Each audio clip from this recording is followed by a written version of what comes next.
locked into a free episode of Outta Nowhere. So pass the collection bucket around church, my friends. That's right. Pass it around like you would a body.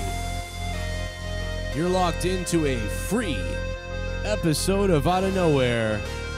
So like I said, pass the collection bucket around and get wet. Hit that like button.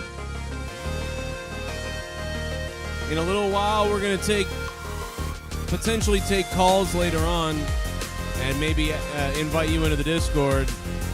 Lots of wrestling news to talk about. And I got the jab and my arm hurts a lot.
Your mother. What's up, Chad? How you doing? Thursday, and we're back for free on YouTube, courtesy of all the patrons. Really courtesy of a couple of weeks ago. We went live on Patreon, and on Patreon, for some reason, even the... Oh, shit. Oh, shit. The Soundwave 92. Right over the back.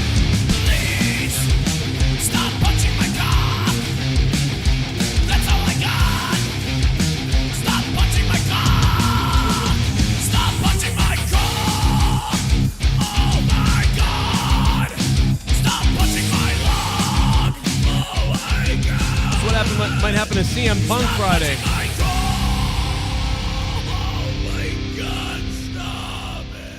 Damn. Tomorrow is either going to be a bust or a game changer for AU. If it's not Punk, then it could be kinda rough going into All Out, especially with Kant tweeting out today that tomorrow will be the start of a new era.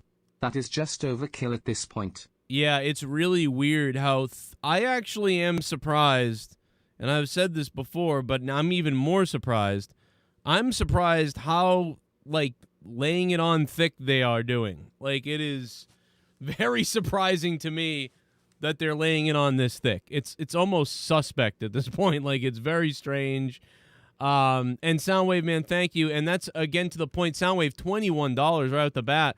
One of the reasons why I brought back Outta Nowhere onto the main channel tonight, free, and for maybe a little bit coming up, is because even after a couple of weeks of making almost no money, Outta Nowhere was moved to the Patreon. And for the people that haven't been watching Outta Nowhere on Patreon, if you've been missing it, which, what the hell's wrong with you?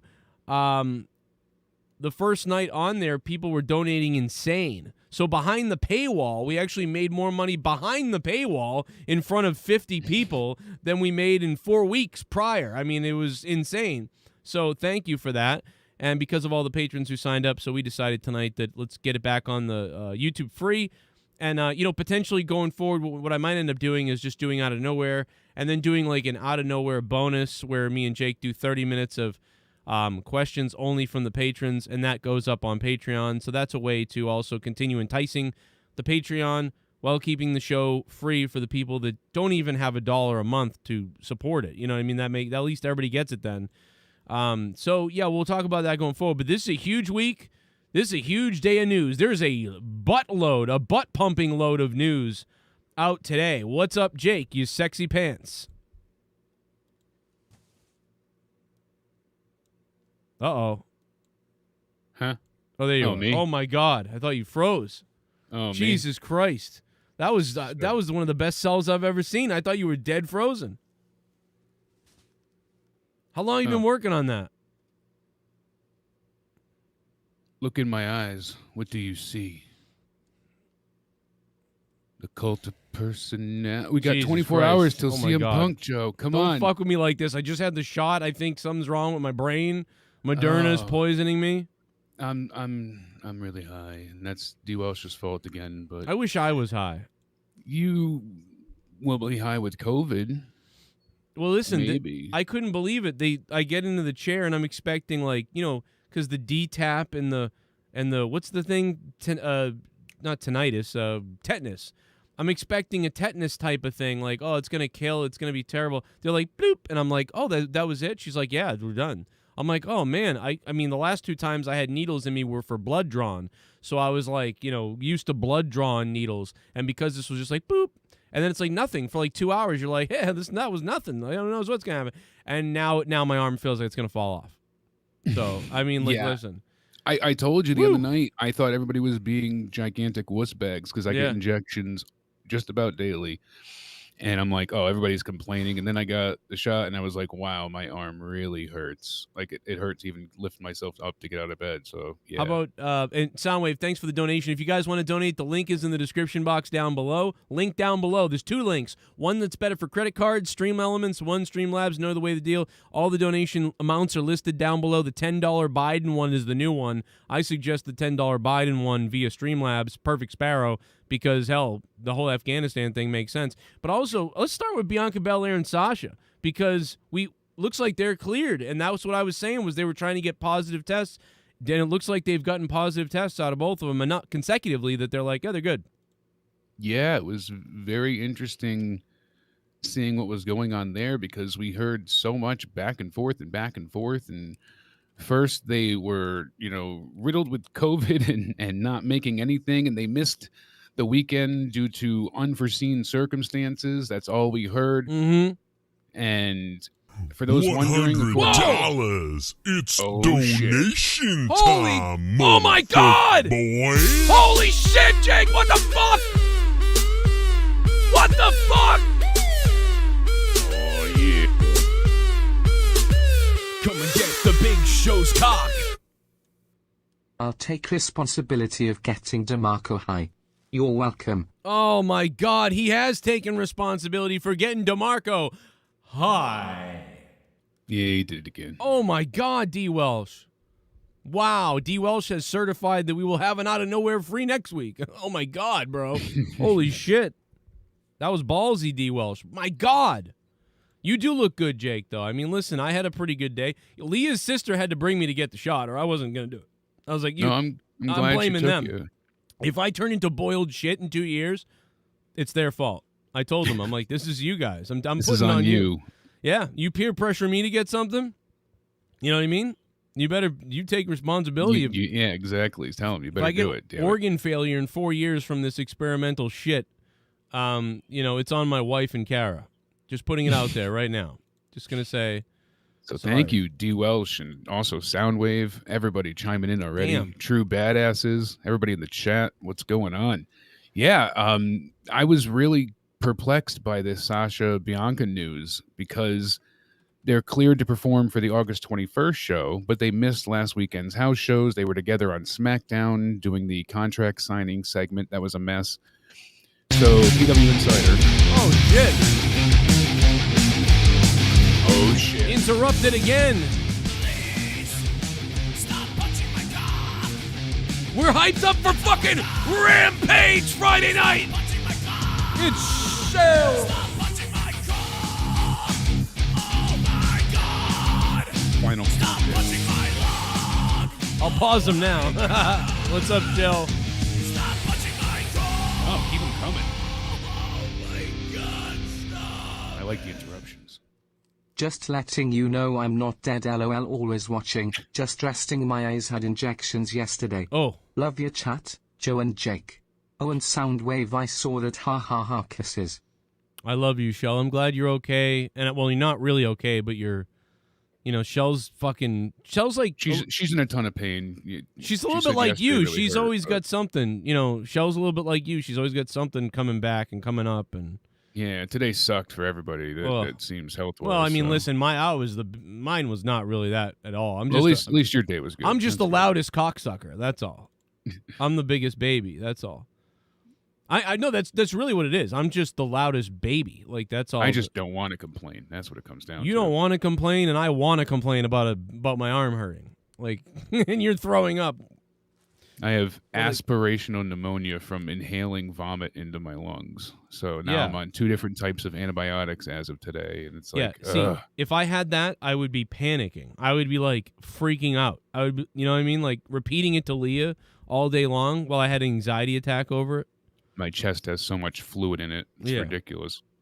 Yeah, I would not be I would be a wreck if I had that. See, sound like a barking seal. Yeah, when you do that, it's like, that's terrifying me. Stop that. You're scaring the shit out of me. If I die, then you know why. You can blame you definitely you have the COVID vaccine. You all vaxxed up? Yep. Yeah, because I'd be worried about you getting it, like, for sure. Yeah, that's with all the breathing shit. With all your shit going wrong, you need all the help you can get in your shit. Man, my fucking arm hurts. Okay, so listen, Sasha, Bianca. Yeah, PW Insider with the first reports that they will have their match. They are cleared, and it was just something unforeseen. So maybe it was a false positive for one of them, and since they worked together, they made them both hold off until they both got negative tests. Yep. That seems to be the most likely because I believe they're all vaccinated already within WWE. I thought it was required. Yeah, I really think it was one of those. I don't know either. We're all guessing, but we really believed that they would be double tested going in, and now that they've both apparently cleared this, although they're not saying what it is, it seems like they cleared some kind of test, and because of that, they're going to be apparently. Not only are they going to be able to be there Saturday, but now they're cleared enough to be on SmackDown, which is huge because their story kind of was built up to the top and then just kind of like pretended it didn't exist. And now it's got a second here on Friday night to have maybe one little last moment put out there. Then it just fell apart, and that was the unfortunate part. It hasn't been great, but it has been touted as the big thing. And essentially, it's just the rematch that hasn't happened yet. Yep. Out of all the rematches we are or have gotten, this is just the one that hasn't happened yet because Sasha has finally returned since WrestleMania. Right. So now we get this happening. It'll be a big match. Okay, we'll see what happens. Shout out to Jacob RP on hold, too. We'll try to get to you later, Jacob, and everybody else who wants to be on. It's all good. But we got so much to go through. It's ridiculous. I have so much news. It's unreal. So absolutely. But, we'll see what happens with that going forward. They have went ahead and really promoted the hell out of that match. So they were keeping a tight lid on it to begin with, and then now they said they're clear. So I'll take it. We'll see what happens. But the big thing now is Tony Khan. He's sending out tweets that's saying, I'm betting that excitement from the most anticipated announcement in AEW history at AEW Rampage, the first dance, will build up through All Out on pay-per-view. We'll make new fans, plus be welcoming back dormant wrestling households worldwide back into the fold. Damn. A new era in AEW begins tomorrow. I mean, again, he's just, layering it in, like lathering it on. Like, I mean, it's already, That's what makes me think, and I don't know, because we talked about this, about whether Tony would release, have one big thing here, one big thing at All Out, another big thing and another thing, and if he would space it all out. But there is a part of me now that's wondering if there's got to be more than one surprise on Rampage, because now you're delivering on that big promise, but now you're also sort of surprising everybody with another thing, even if it's like Daniel Bryan or whatever. I almost, like, if I was Tony Khan, I'd almost go all out, and I would just do more. I would be like, here's some more shit that you didn't expect. Like, it's... And the way they keep saying announcement, I keep wondering if the crowd is not going to see CM Punk in person on television. I wonder if they'll see something recorded. Maybe he'll come out for the live crowd, I imagine, afterwards. But even Seth Negan had said, we've seen others kind of speculate this as well and say, well, maybe he will just appear at the very end and not say anything, and then he'll go out to Dynamite. But the way Tony Khan keeps saying it's an announcement. It would also be interesting if Punk appeared on video at the beginning of the show and said he was all blah, blah, blah, blah. And then at the very end, it was something. He's like, I'll be there at. I wish they would do what they did years back with WWE, where they kept touting this big surprise was returning, and a huge legend and all this, and then all of a sudden the Miz comes out and he hasn't been in months, and you're like, oh, that sucks. It's the Miz, and he's in the ring and he's showing off, and then all of a sudden the pyro hits and it's friggin' Jericho. Then it's the next guy, yeah. And I was like, holy shit. I would love to see them, this would be a great time for someone like a Braun or, someone, if they were going to bring them in to be like, here's the guy. Oh my God. Ryback. Ryback would be perfect, only to have him hired that night only for CM Punk, just to throw him through a table. The crazy thing is, like we said, all the revenge for when he broke his ribs. If Punk, you're stupid fuck, aren't you? You stupid fuck. CM Punk has COVID. It would be the like he can't make it. Like, I mean, that'd be the most insane thing. He gets COVID. Yeah, he was at the Korn concert the other day, and he can't backstage with Jonathan Davis.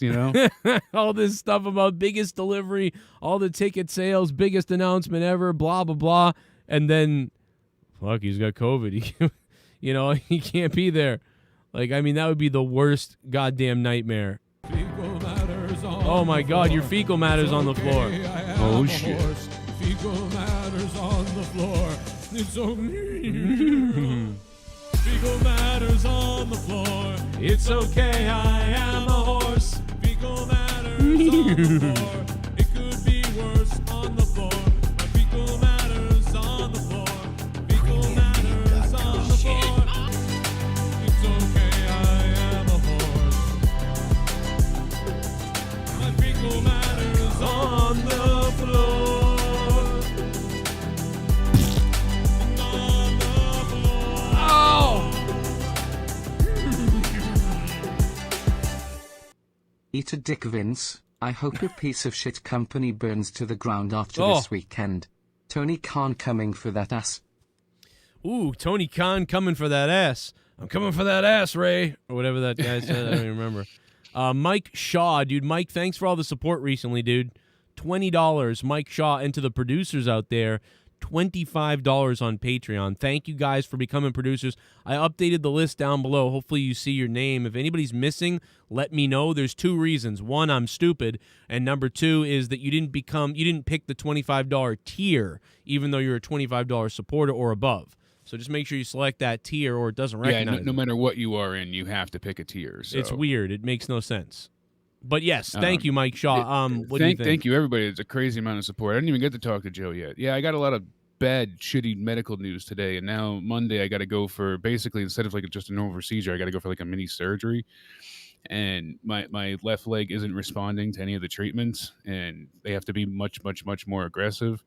But in the interim, I also have this huge hospital bill to go ahead and pay. So all the support you guys, is a huge deal and big difference maker. So you guys are also, I've volunteered to wear breasts and blow your doctors. Yes. You said that the wig too. The wig is a big difference maker. When I describe, the wig has been huge. When I described, they like that pink wig. I don't know what it is about the pink, but they're all about it. Because I'm feminine. But when I described how I would get your medical bills cut even more in half, if you don't remember, Jake, I specifically described the Forrest Gump scene with Forrest's mother and the principal of the school. And literally, I think I've delivered. So far, I got to be honest.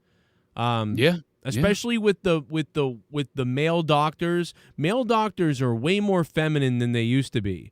And so I've noticed a lot of them are either pretending that they're married with a woman or others that are looking elsewhere for love. And this has worked really well, and they have squealed like full-on pigs. And my doctors in the chat agree too. They're sending out an eggplant emoji, so they do agree to that at least. I even saw a picture of a hobo in the chat who was describing how he did this as well. So I've knocked at least 15% off your medical bills just by performing a special service, we'll say, so I don't get in trouble legally. But that being said, I offered my asshole, but that actually made them charge me more. Yeah, that's bizarre. But let me tell you something. Why does Joe have those Wolverine chops on his face? I'll tell you why. It's because this is how my hair grows, and it doesn't grow well. But for some reason, my wife loves it and wants to ride me. So I leave it on for her. I don't like this. But she does. So I get to be lazy, and she gets to live out some kind of Wolverine fantasy. I don't know what it is. But anyway, back to wrestling, Jake. So, yeah, Tony Khan making another huge promise. This has to be, how many times have they done this, so far? Well, do you remember, too, lives up to the expectations. Do you remember the plan I said that what if Tony Khan has a big announcement, but that's not the thing with Punk? So, like, that sort of starts the show. I would love it if that's what he has in mind, and then people are, and then all of a sudden it's happening. All right, great. Yeah. Apparently, Punk is getting 10 to 12 dates of wrestling per year. That's interesting. So that's more than I thought he would actually wrestle. He's more than Lesnar. He's much more than Lesnar. Goldberg only has 2 dates left in his entire contract. So WWE is trying to stretch that out even more. Would you say Punk is more like Edge then, basically? Yeah, I would say. Because how many times are we going to see Edge on TV in a year, you think? 20? 15? It's about similar? About a dozen, about that. Yeah, so he's about the same, really, which is fine because, that's like what, but it's not. It's 12 matches. I don't know about appearances, but... Okay, that's a good point. 12 matches? Yeah, 10 to 12 matches. Well, that's really surprising if it's matches. That's what I'm saying. So it's not just it's 10 to 12 matches. Wow, that is surprising. That's what's being reported right now. So that's impressive if that's truly the case. I would be very happy with that. As we said last night, the tease, Fightful has spoke with many people involved with Warner Media and also TNT who are extremely excited of bringing in CM Punk into the fold and noted that he'll have their promotional machine behind him upon his return. Boom. So once he does debut, they kind of spoil it here too. I mean, he's coming, but there's a media call right after Rampage. They're doing everything in their power to go ahead and make this the biggest deal. And it really is, because think about 7 years ago, there is a portion of wrestling fans that checked out and stopped watching or tuned in elsewhere. Oh, yeah.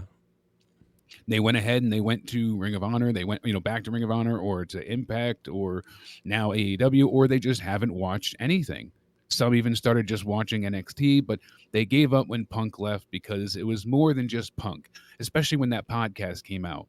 When he sat down with his longtime best friend, who he'll have to see again in AEW, which I still think is hilarious. Would they have a bitter lawsuit rivalry? Yeah. Best friends forever, tag team brothers, first tag team champions, all this stuff, and a little bit of a lawsuit. I'm just going to let you get screwed. Punk was a real bitch to him. It was unfortunate. Would you say Punk is the Pepsi Plunge top rope pedigree? Do you think we'll see. But do you think he was in the wrong more, Punk? Or I do, because he was the one talking on the podcast. He revealed this knowledge. Therefore, even though Colt Cabana allowed him a platform to speak, it wasn't him that brought forth this lawsuit, because he wouldn't have known any of this without Punk's knowledge. Right. So if he went and Punk told him this in confidence and he said it, then I'd be like, oh, he shouldn't have opened his mouth. But Punk went there knowing that was the issue. So right. Yeah, I agree, man. I think that I don't and plus Punk He said the doctor's team was, incompetent, and we know they are. We've seen many, many examples, but him admitting that he shit his pants and it lines up with the tweet and all the stuff that he said. So my big problem is that Punk is the more well-off of the two men financially. So, I'm surprised that he would go after Colt Cabana like that. I mean, and just be like, listen, I'll just take it. I'm a goddamn star. It's not going to hurt me any. I wish he had, but who knows? Yeah. Maybe they agreed on something behind the scenes eventually. Maybe, yeah. Well, then they're really in trouble for some kind of conspiracy thing or something. Yeah, right. I don't know. We'll never know for that sure. Was the case. But... Yeah, I don't know. I find it distasteful, but whatever. Especially if Colt Cabana was hung out to dry, I don't understand. I mean, are we sure that Punk, I don't know, whatever. But whatever. Yeah, because Cole had no idea what he was going to say. I agree, Soundwave. I don't hold him responsible at all. Yeah. I'd be like, if you had, me on the show right now and I went on a racist tirade and then people went ahead and tried to get you canceled for it. It's like, well, you didn't know I was going to say that. So that same kind of idea. With that being said, what do you think then? Because we've said so many times, Derek Hance makes a good point in the chat. He goes like, Punk was right about so many things. If Punk was, he really was. Punk was amazingly he right. was. But if he's right about so many things, is he right about AJ Styles being a racist then? I don't know. I mean, like he said, AJ Styles is a racist. Do you think Punk's right about that? I mean, yeah, and we're we've got a lot to consider because Punk has been right about a lot of things. I think that was more out of spite. It seemed. Yeah, and me too. I think it's bullshit what he said, but maybe it's not. Maybe I don't agree right. with it, but maybe he's right. Maybe exactly, maybe the New Day's been hanging out with a racist this whole time. We didn't know. And there was a funny story floating around today that I was laughing at. Did you hear that the New Day's original name was going to be Fresh Coat of Paint? Fresh Coat of Paint. Yes. They were on the Talk is Jericho podcast talking. What the hell? They said that's what New Day was. Their original name, literally, this is not a joke, Fresh Coat of Paint. They decided on New Day basically right before, if you think about it, what does that even mean? Even New Day, what does that even mean? And he's like, it's a fresh new coat of paint. Yes, it's a fresh start. Doesn't have quite the same ring to it. I always took it as like it's a fresh start for all three guys. Like that's how I took it. And it's a new day. It could mean multiple things. Like it's a new day in the WWE. Guys and, it's a new beginning for us. It's a new beginning for the WWE. It's a new group. It's a, we're gonna trend set. Maybe it even has something to do with the race thing. Like it's a, something like that. All that shit. That's kind of what it meant for me. Also, new day, like for kids. Like, hey, you had a bad day today, but tomorrow it's a new day. So I always took it as some kind of uplifting, positive message. And they always said that. Like, we're power of positivity. So that it made sense to me, kind of, Fresh coat of paint made me laugh, though. So, yeah. Before we get into the big news of today, AEW Dynamite. They're down a little bit, not by much, but last week was 979. This week, 975. I said just under 1 million, and unfortunately I was right. I was hoping they would get over 1 million, but I didn't know if they had enough to, like the first hour was great, but they kind of dipped off after then. Yeah, I mean, I think this is a little fatigue from people. My thing is, what the hell is going to happen Friday? Everyone's kind of waiting for Rampage, too, I believe. I think that's going to be a big record-breaking Friday 10 p.m. number. Okay, so Dynamite, what did Dynamite draw on a Friday? 580,000? Is that the number? Something like that? it was not great when they were starting at 10 p.m. And what did Rampage draw last week on their first night? 750. Right. Okay, so Rampage beat Dynamite's Friday and Saturday ratings already. Yep. So Rampage beat it, but it's the first night, so you expect it. But you expect the same amount of people to watch the next Friday, but you also expect new people. So if we can get 1 million people to watch, that is, I believe, is the number. If you can get 1 million people to watch on a Friday night in a shit time slot. Now, I guarantee you, if it was Dynamite that they were building up, this would be a 1.5. Like, they would do a 1.5. But because we're plugging this awful hour, I don't think you're going to get a 1.5. I don't think you're going to get a 1.3. I think you're going to get something around 1 million. And it could even be 900, but it could be I think 1.1. just a little, 1.1. I think it's going to be 1.1. It's probably going to be higher. Watch, we'll see. I hope so. I hope we're incredible. way wrong. I hope I hope it blows it out of the water. But I'm gonna say watch CM Punk be like a million view difference with all the intrigue and everything. I imagine people getting like 2 million viewers out of this. I would love to see it just because of how Vince McMahon would react. I would then be curious how angry WWE would be, and because no one views him as that big of a deal, or else they would have made more of a serious attempt. What I think Vince would say is, listen, we did WWE SmackDown 2 hours before AEW Rampage. In SmackDown, the go-home show to SummerSlam, had 2 million viewers. Is going to draw 2.5, 2.3 million viewers, and we didn't bring back CM Punk or somebody. So that's what Vince will say. Yeah, good job. You brought in CM Punk for all these millions, and you did 1 million people. Good job. We did 2.5 million. That's actually a great point. He might shit himself on the inside, but on the outside, he would absolutely say something along those lines. That's really quite poetic. Now, if you could get 1.8 or something like crazy number, like that would be like, well, wow. Like that's interesting. Now, I'm going to guess that they do 1 million, like just around exactly 1 million. I'm saying 1.1. Jake's going to say 1.1, and we'll see what you guys should all write down your own things or tweet them out or put them in the comments of this video later. And I'd love to see if anybody nails it, like nails it. And I can just hit Control Find and type the number in. So as long as you type it in the right formula, like in the right amount of numerical numbers, 1 million this, 1.5 million this, and don't just write 1.5, don't just write those things, write the whole thing out. I will numerically be able to find it. I will look and see who comes the closest to the guess. I'm gonna say dead on 1 million, like dead on. So close to 1 million as possible. That's what I'll say. I believe 1.1 is possible, and I also believe 900K is possible. But if there has to be an increase above the 750. That's for sure. Yes, I would. 100%. There's so much speculation alone. People are so intrigued with this. It has to happen. If somehow, though, they draw more than 1.1 million or more than 1.3 million, wow, that will be amazing. That'll be immediately crazy, but imagine, like Savage Demon said, they get 17 million. It's like, no, and so I know because how many people were watching WWE when CM Punk was on the heyday? Yeah, it was what, 5 million, 4 million, I think.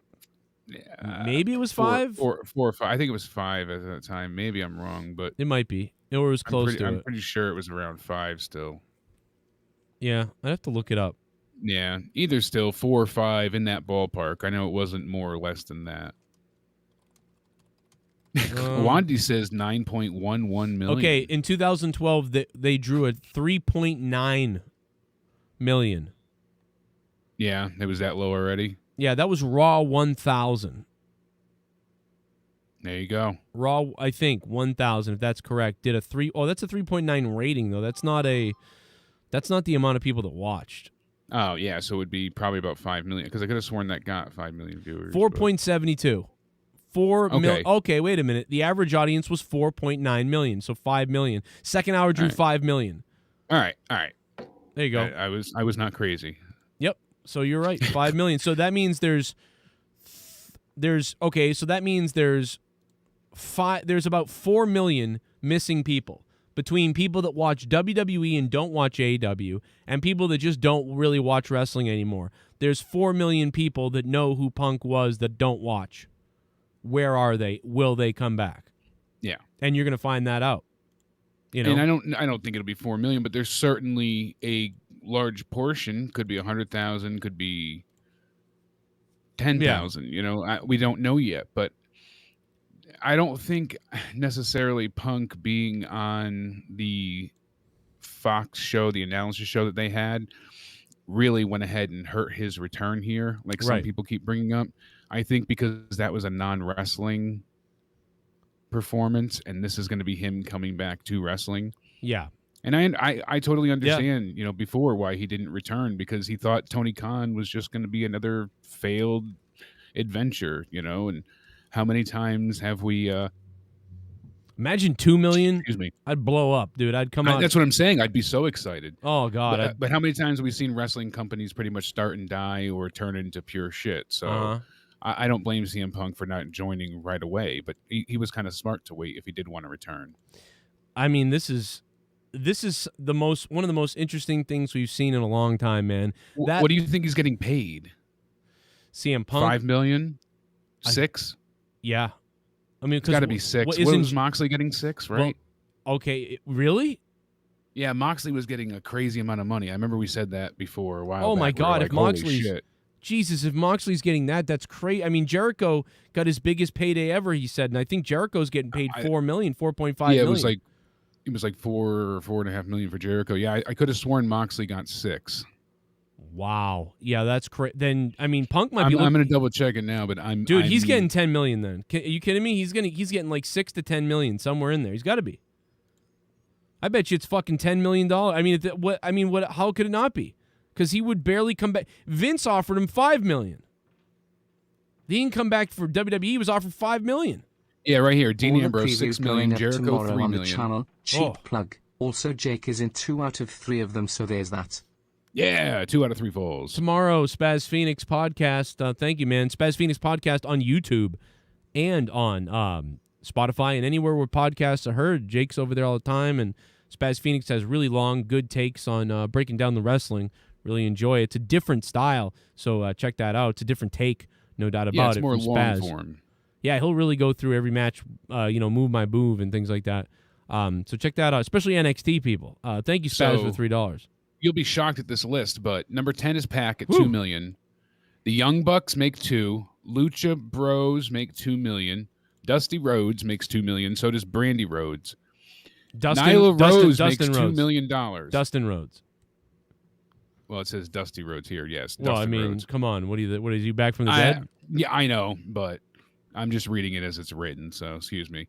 Nyla Rose makes $2 million. Well, if it said cunt sauce, would you read that? No, I'm just messing with you. I would. Cunt Rhodes. No, I would too. Whatever's on the prompter, Joe. I know. Cody Rhodes, 3, same as Kenny, and Chris Jericho allegedly makes 3, which I had heard before. Yep. And Dean Ambrose is making 6. I remember when they hired him, they saw him as a difference maker. Mm-hmm. I heard Darby Allin's now getting $1 million. Whoa.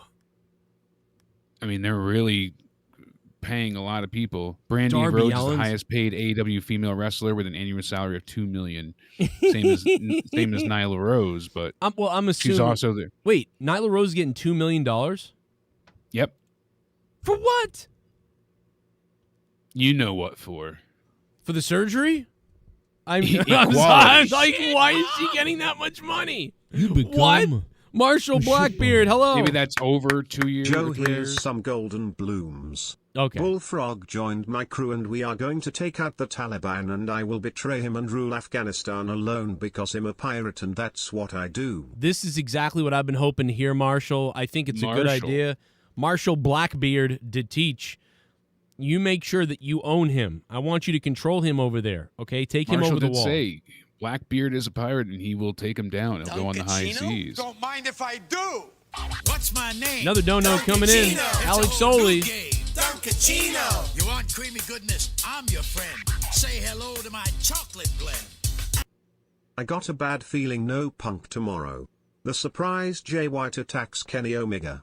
This will be the biggest disappointment in recent pro wrestling. Dude, I am telling you, there will be a riot. Alex Oli. There is no chance in hell that Punk does not show up. There will be a riot. People would turn away and never watch again. They would be furious. Like, it would be... I mean, yeah, it would be awesome for, like, weird heat, but the heat that you really don't want. It would be the biggest... Yeah. Other than the pyro not going off in the explosion death match... Like, Duncachino. Wow. Because Jay White did tweet Chicago, see you soon 3 hours ago. That's just to throw you off the Punk scent a bit. That's all it is. I'm your friend. Say hello to my chocolate. I think everybody's going to be there. What up, Chris Elkins? Chris Elkins is just, dude, Chris is just so sweet. He didn't even say anything. He just wanted to donate $5 to support the show. So, thank United you. Center just said if you retweet and follow their Twitter account, you can win one of 2 AEW numbered 21 jerseys. Oh, which look shit. pretty badass. Yeah. Are they, and like, they also have 2 100 level tickets that you can win as well. So we're not in Chicago, but it would be cool to win the jersey. So go ahead and check that giveaway out on Twitter. well, Shit bomb! I would definitely want You to. become Cody Mastro chiming a in. shit bomb. Wow, you guys are firing it up. AJ Adams, I'm fired up. I'm not done with you. Woo! Your lucky super chat censors me. Trust me, I would verbally pay you. Anyways, I love you, chat. www.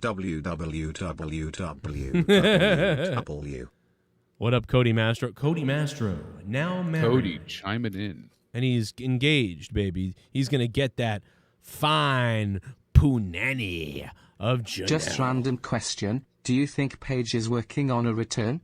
I thought other day with all these WWE releases, they've kept her. She under contract doing nothing. I know, and she's still able to stream at times.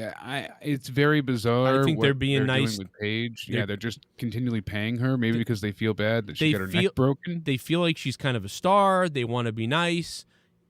And They know that they don't want her to go elsewhere because she wants to wrestle, and they The- just haven't cleared her with their doctors. They like even her. though she said she's clear. They like her. The Rock likes her. She's in the WWE family. I Yeah. think they're taking care of her, and that's really what it is. And I don't know. I mean, she kept saying she wanted to get cleared to wrestle again, so yeah, and we've I think seen. Look at how many other people we've Duncachino? seen Don't come mind back. if She had I a different do. issue, but What's my name? Duncachino. It's a Here it whole comes. new game. Alex Duncachino. You want creamy goodness? I'm your friend. Say hello to my chocolate blend.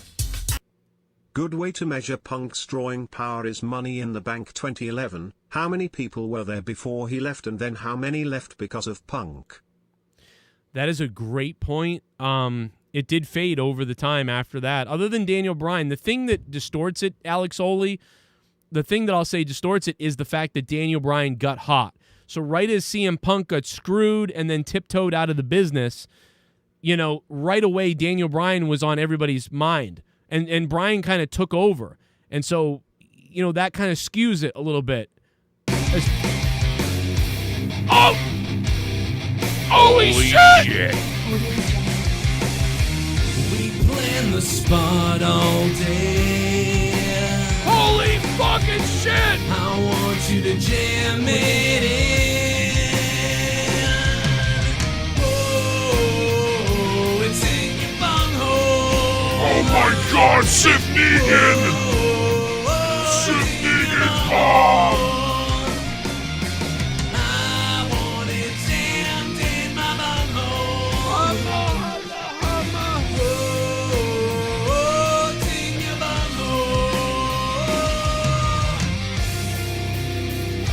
bunghole. Audio Jungle. Arrive. Drop an Omega bomb. Leave. Quote Oh. the Sith of Negan nevermore. Yeah. Arrive and drop Omega Bomb and leave. Bombs away. Sith Negan. Holy shit. Oh my god, look at all the bombs in the chat. I can't believe it, Jake. What the fuck?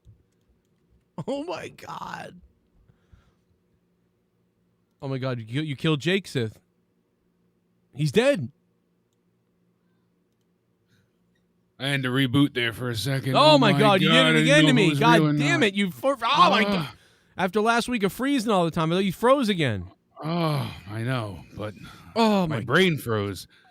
Look at this official belt too. Look at I'm a 2-belt champ. I'm waiting on Garguts to WWE win is that to have belt a back. return on Sith. Saturday. They can't What just the be fuck? status quo. Roman can't just win and show goes off. The Rock needs to appear. Becky shows up after Charlotte winning. Way out there, Bray Wyatt may be swift a backlash of his release. Yeah. I don't know what Alexa's sweet ass just said. Oh, I'm After Sith Bomb. The Rock does need to appear for SummerSlam, no doubt, but I do think they will have Becky show up. Holy hell, I'm still blown away with everything tonight. Sith Negan killed me. Wow. My my doctor God. said don't scare you like that. Sorry, You realize pacemaker brought me back. I had the COVID shot tonight. You trying to kill me? I guess somebody's trying to overload you, and now it's, yeah, Jake.exe has stopped working. I had to reboot for a second. You know what's funny is they made me fill out all this. They were like, "Oh, what's your insurance?" I'm like, "I don't have any. What does it matter?" Like, yeah, it's exactly. free anyway. Isn't it free? But they still ask you for it. Yeah. What's your insurance? I think it's to see who's insured, who's not, and they still run it through no matter what. So it's absolutely crazy. But Sith Negan. Sith Negan, you crazy bastard. He's I got to coming. give those cunt bastards at the doctors $320 on Monday, and I was all panic-stricken and freaking out. And I hope they die. Joe has done so much, and so have you guys. It's me, Sith Negan. I have arrived. Sith Negan also has a huge announcement coming soon. I'm talking massive. When have I ever promised something and not delivered? I'm not Tony Khan. I swear to you, Sith Negan has a massive announcement coming very soon. Stay hold, stay sexy. It is coming. I'll let you know soon enough a bit more, but Joe actually has no idea. There's a bit of a work shoot on him. But I have been told some amazing things coming soon. Are you saying to me that you guys actually did come over here while I was at work one day and gangbanged Leah and videotaped it? And you're going to actually fucking release that shit? I'm going to plead the fifth on that one because my wife's in earshot. Okay. Love you. No, I fucked your wife. Oh. Leah! Well, I didn't. I watched Sith. Oh. I filmed it. Oh. I came, but who wouldn't? I have a lot of wrist cramps. I can't lie now. to you. I fucked your wife. I'm sorry. God. Listen, who hasn't? But I've got... Well, you were fucking mine, and I thought it was okay. Look at this dot that's forming on my wrist. Is that normal? Will you see that? Look at this dot. Uh-oh. See this one? There's Not no the COVID dot. There's no dot here, but there's a big dot here. And this is the arm I got the COVID shot in. What does this mean, Jake? That looks more like carpal tunnel to me. It is, I think, but... Yeah.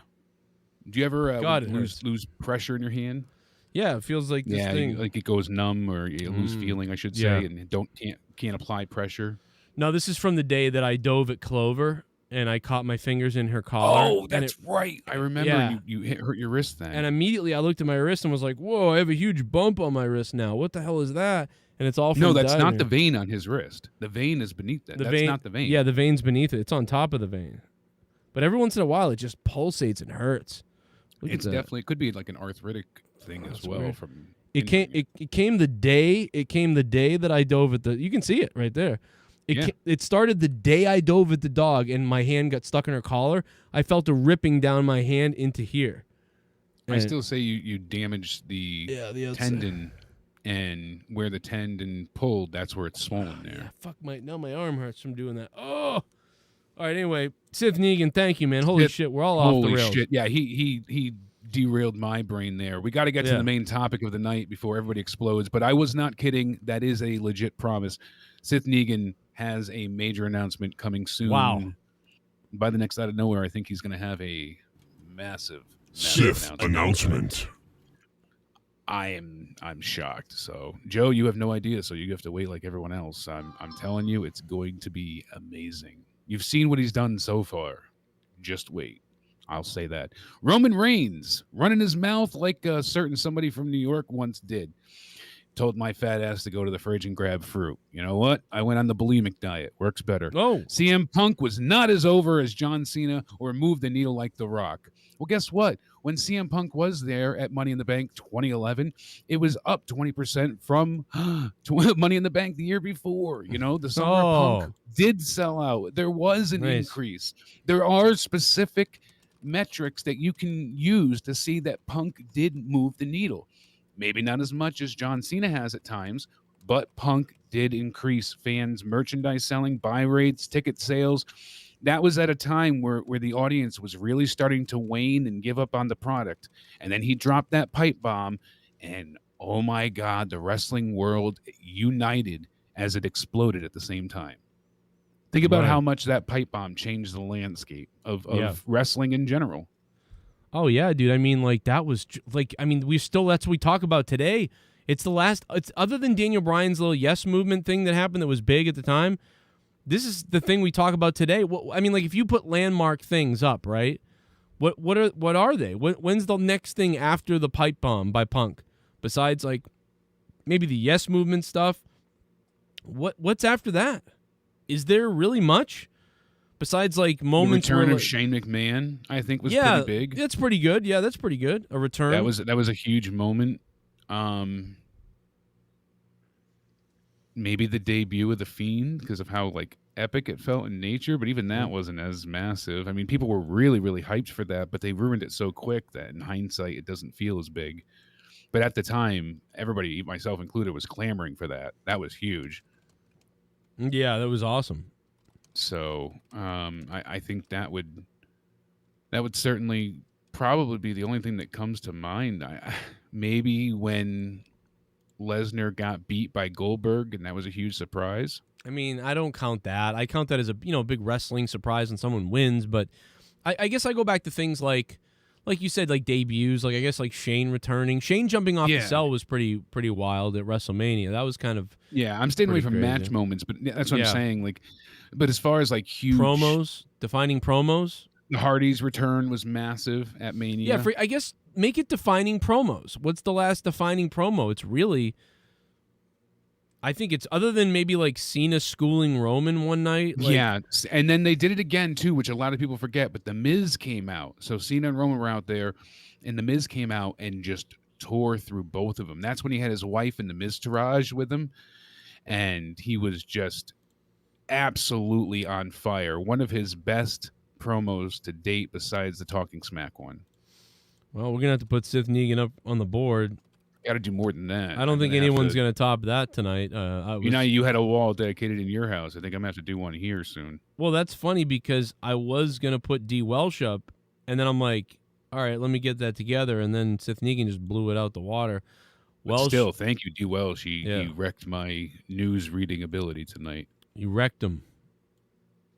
I just wanted to wreck him. Wrecked him and finished him. I just want to say wrecked him. That's right. Yeah. So Roman goes on. He's like, I can see it from both perspectives. A rising tide raises all the boats, right? Everybody benefits. He said, so I do think there's that strange threshold, but those statements are coming from bitter people who possibly thought that they were better than they really were. When it comes down to it, CM Punk was not as good or as over as John Cena, and he wasn't as good or as over or moved the needle like The Rock did. It's just what it was. From a full-time performer perspective, I understand the frustration and wanting more, but like I said before, you got to take it. I am a full-time performer, but I've done everything that needs to be done to stay in this position, to be in this position, to continue to make the opportunities for myself, and to be in the main event of SummerSlam against John Cena. He keeps going on and on, talking about Cena and return to the company and all this stuff. It is a really good listen. I don't want to give you the whole thing here, so you can check it out on BT Sports. But basically, he's like, what other different explanation do you want than what I just gave you? It all comes down to me. I'm Roman Reigns. That's it. So it is a really cool thing for them to absolutely, pretty much be crazy, but come on, why would you say half of this? I know he's a heel, but to say he's not as over, I that's like such a nitpicky, weird thing to say to me. Yeah, he was kind of, I don't know, that seems childish, kind of petty, especially when it's not true. Because maybe he wasn't over as seen as The Rock, so there is leverage to it, but the way he's coming at it is from a petty angle. So he went ahead, and basically, it's not true. We know it's not. CM Punk was a draw in many, many metrics, and it's proven. That's all there is to it. Absolutely. This guy was a guy. So now people start clapping back like Mick Foley. He said CM Punk was damn good and damn over. With one interview, he changed the course of the wrestling business, talking about the pipe bomb. He said he had great matches with a wide array of opponents on a nightly basis. When and if he returns to wrestling, wink, he will once again be damn good and damn over.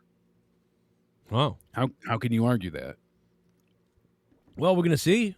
I mean, like, he didn't do so well on the non-wrestling show stuff, where he was advertised forever on Fox. He was advertised on Fox, CM Punk. but people don't want to see him talk about WWE because WWE's so dead, and I think he probably figured that out. But still, nobody watched that really. So we guessed like because no one cared, one, about the WWE product, right? Two, no one cared about CM Punk admittedly saying, "I don't know anything about WWE. I haven't watched it in 7 years." Now he's coming on to be an analyst for WWE, so it felt out of place for him and undeserved. Not undeserved, but unnecessary. Like, why are you? Yeah, even undeserved because you're not watching the product. So why are you here to talk about the product? Just to troll the shit out of him, really. That's the answer. Essentially, but he is a good analyst. I'm not saying that, but I think he might have wanted to help Renee because aren't they like friends? Yeah, they are good friends. And the point is, I genuinely feel like this was not a hindrance to his return, but it wasn't what people wanted to see from him. So people just weren't interested in that role. People were like, "Oh my God, Punk's back," because that video first blew up on Fox. People thought he was returning to WWE. But what if AEW Rampage? What if Rampage does 900K or 850K or 880 or 890K or 950K? That would say to us that, wow, he really only does draw 150,000 at max, which would be like, whoa, that'd be like bad news.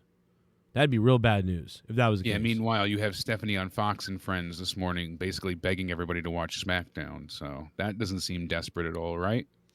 Well, Stephanie, God, Stephanie would throw a kid under a bus just so she could dive and save it and say she rescued it. I mean, like, I don't know, like... And Ross Tweedle made a tweet earlier, but we've all said it so many times, but I like the way he phrased it. He said, after 7 years of endless speculation, it is crazy to think that we're 24 hours away, essentially, from CM Punk returning to wrestling. It is crazy. How many times have we heard Sean's view, who had an open stream the other day? Somebody went ahead and showed his penis. It was absolutely hilarious. They went on and showed his penis. Oh no! Oh, Sean, you gotta be more secure with these things. But they went on and showed Sean when he was showing off his.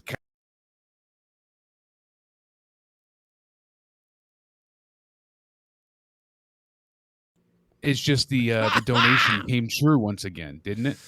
Yeah. Well, you want to see my dick? You want to see my dick? There. You want to see my dick? Here it is. But all the times we heard him say "CM Punk returns," well, and he finally got it right. And then he showed it. And then he showed his. Then he showed a dick. So, no dicks on this channel, but yeah, just ask. But listen, Punk, if he doesn't make a difference, it's gonna be sad, real sad news. If he makes a difference, cool. If he doesn't make a difference, I cannot fathom him not making. I hope so. I cannot see him not making a difference. People are so excited. There's been constant rumor and speculation of when will he return, how will he return. For 7 years, we've heard this year at the Rumble, this year at Mania, this year with The Undertaker, this year with Cena, we've heard every possible booking scenario for every company under the sun. We thought he was going to be at the Tokyo Dome. We thought he'd be at All Out at other times. Here we are. Tomorrow night, this is it. How do you think they debut him? What do you really think is going to happen? He's going to come out and he's going to have a bris or whatever they call it. The Jewish people. Ah, a bris. He's going to chop off someone in the crowd's dick. With his teeth. Yeah, with his teeth. Like a rabbi.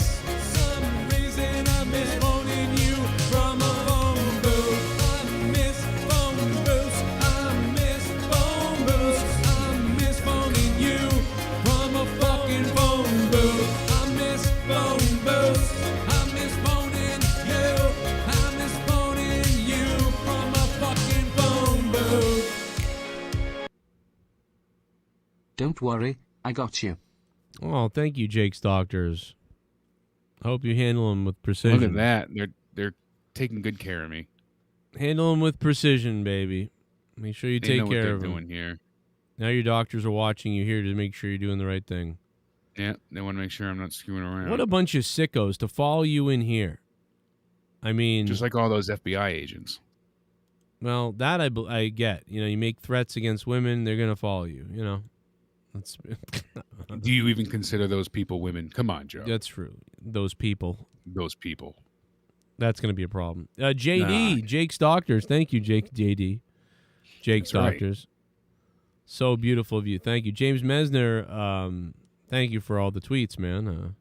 But after all the speculation tomorrow, I really feel like it's going to be the very end, and then the crowd is just going to erupt. I imagine lights will go out. We're going to hear the start of the final countdown, and then it'll go into that, or it'll be the AFI song, Miseria, whatever it is, the one he used to come out to originally in ROH, because that's a great theme too. All of those work well. Final countdown, that AFI song, and Thanks, my Jamar. roommate- Oh, you talking about Daniel Bryan? No, Jamar, thank CM you. Punk. Oh yeah, I would definitely Cult of Personality. Got to be. The I'm song. sure he will have that, but I'm saying for an initial hype people up, one of those You two. Will be become- great. I'm crazy that he A can shitball. use that everywhere. My ex-wife's BF said something under his breath about me and I heard it. I suggested a street fight where anything goes. No answer, cool face. Oh, That's how you handle it. AJ and VA, man, and thank you for the guy who subbed before that too. I missed it. It was something. God damn it! It wasn't Mark Hicks. He is about to sub too, but this was Jamar Wilson. Yeah, you know, Jamar fight the Wilson, guy. yes. Call his bluff. You become a shitball. I would have slapped him too. All I want to say is www. Jesus, Casey is raw. Casey is Riri.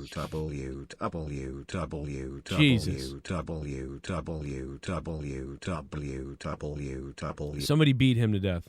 No, I'm just kidding. What's up, Casey is raw? Thank you. Tony Khan promises a major announcement. What will it be?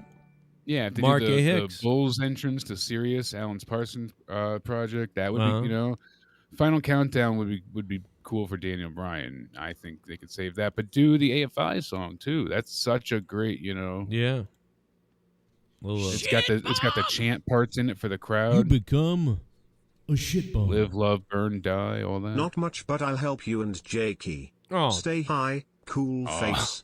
thank you, Furry Furry balls. Balls.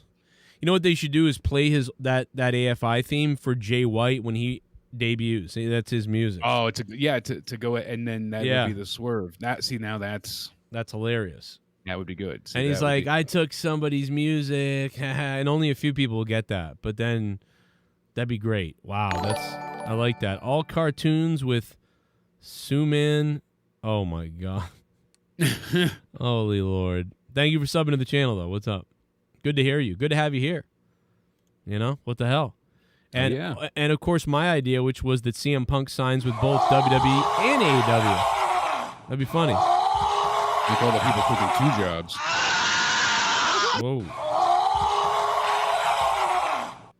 The follow-up show with CM Punk is going to be the number that matter. It's probably true. I mean, it's probably true that the follow-up show will be big as well. I would say the follow-up Dynamite. Like, when he's on Dynamite the next week, that's what I'm saying. That will be Yeah. surely a huge number. But I think everybody's so huge into this speculation. Rise, thank you. The how, the where, the when, the what of all of it. Rise of JC, Rise of Joe Cronin? Because you really have, it's not like it's a Royal Rumble. It's not like there's a Battle Royal for him to debut. Like, there's no definitive way. There's no match tomorrow that I would see him interfere in. Yeah, the matches are Will you weird, do aren't they? Takeover review Yeah, Sunday. so- You got to give it to NXT. Everything they've done, kill it. The card is stacked. Yeah, I'm gonna watch NXT. This is a huge week. Easy E, thank you for the $3. I'm gonna watch NXT Takeover, but it's weird that it ends on that. It's because it's the least thing that I'm looking forward to, really. But hopefully it'll be good. I mean, Rampage is gonna go by so fast. It's an hour, so it's almost like you're tuning in for a quick little news report. an event. Yeah, that's what everybody keeps saying. Friday's card is all about, CM Punk, because it's basically, you got the Jurassic Express and Private Party Tag Team Eliminator Tournament match, Jade Cargill and Kiera Hogan, with that bitch promising to treat the Impact X the way Miro did Fuego del Sol. Yep. So that's funny. And then Moxley will take on Daniel Garcia. Is that it? That's it. So yeah, so you got that tag. So that's like 40 minutes altogether. So you got 20 minutes for something with Punk and whoever, probably Darby Allin. Because and maybe Jay White and the Elite, or God mean, knows. I think there's more, because I think the tag match is 15 minutes. I think Jade Cargill's match is 6 to 8 minutes. Probably so less. You're looking at 20 minutes right there, and now the Moxley thing is all that's left. So you're looking at 30. I was going commercials too, like. Yeah, but there'll be commercials in between those things and during those things. So you're talking about 35 minutes. That's it. That's 35 minutes of material right there. Where's the other 25, 20 minutes? Exactly. So by 10:35, 10:40, they've got to have something set. Or what I would do is there's an announcement at the beginning or after the first match. Then they lead up to the real big thing. So you get the first match, the big announcement, the match, and something big at the end. That's what I would do, but that's what I expect to be done. I mean, literally, the end of the commercials has Excalibur saying, Darby Allin is so close to becoming the best in the world. I mean, if they're not going to have that Punk and Darby Allin moment, why would they say that? They're laying it on so weird, though. That's the one thing that's bizarre. Because they can't. They don't want to say we hired him and he's here, but they want everybody to be like, we got him, but they want to confirm it without officially confirming. Oh yeah. So I kind of like it. Yeah, it's weird. This is not. I don't think this is never. I want to say, has this never been done, where any like company has like gotten a star or gotten someone who is popular and then like basically and like kind of agreed. The company hasn't. Like fans have found out people were coming. Yeah, like people found out Jericho was going to Raw. And I remember that being a huge deal. Well, the thing was, a lot of people wanted him to go to Raw, and then a lot of people found out. So it was like this mix of, that's why that thing worked so well when his name came up and it said Jericho, and everybody went, yeah. Like Vince must have been in the back like, hell yeah. Like, I mean, he must have been like, oh, thank God. unless they leaked it so that a lot of people would know, which is always what I always thought they did, which is where they were like, listen, 70% of the people won't know he's coming. But 30% of them will know when they read the sheets, and they're going to know and whatever. But good. And because they zoomed in on the Jericho signs. They waited all night to not zoom in on them. Then when Jericho arrives, they had those signs queued up in the crowd all the time. Like, Raw is Jericho, Jericho's here. How did the fan know? Because it was online. That's why. It was 1999. So we had online, we had the wrestling message boards. We were doing the same thing. Meltzer's stuff was already online at that point. Yep, and so we knew it was no longer being just mailed to people. We heard the rumor at school. Like I heard, I think someone said I heard Jericho's the Millennial Clock, and then someone else said I heard Jericho's debuting, and I basically just kept hearing Jericho was debuting at some point. And then I didn't know, but we didn't know he was going to be the Millennium Clock. So that's why it was I didn't know whoa. he had anything to do with that. So yeah, that's I kept hearing he was coming. So it was that was why it was like a double, like, oh shit, like it's fucking Jericho. Like as soon as you saw Jericho's thing, and so it's like almost like WWE.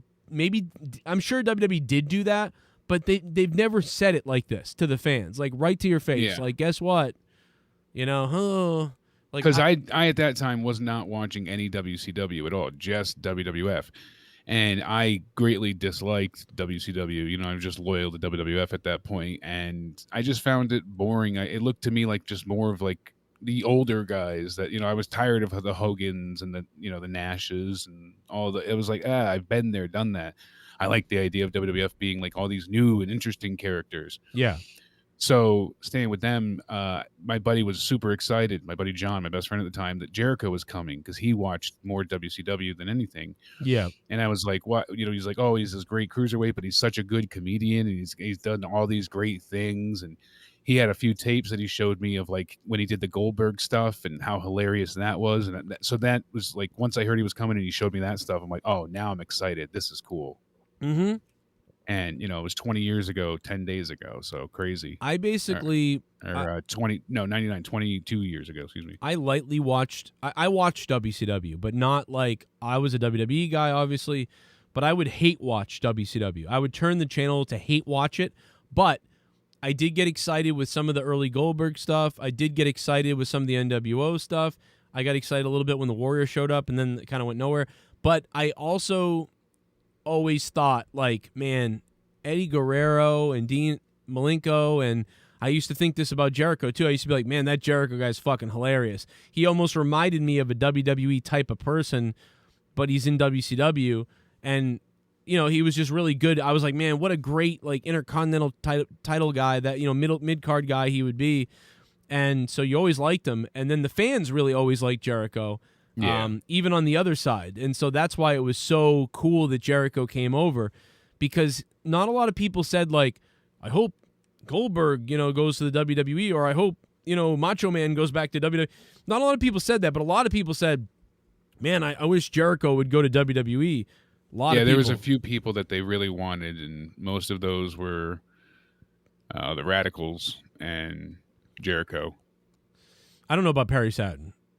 Well, he was kind of like a package deal. Yeah, he just had to come with him. He's the retard. No from one gave a Boston. shit about poor Perry. It's like, man, and then they gave him Moppy. Eddie Guerrero. Oh my God, Chris Benoit. And who's that? And they're like, this is a retarded guy from Boston.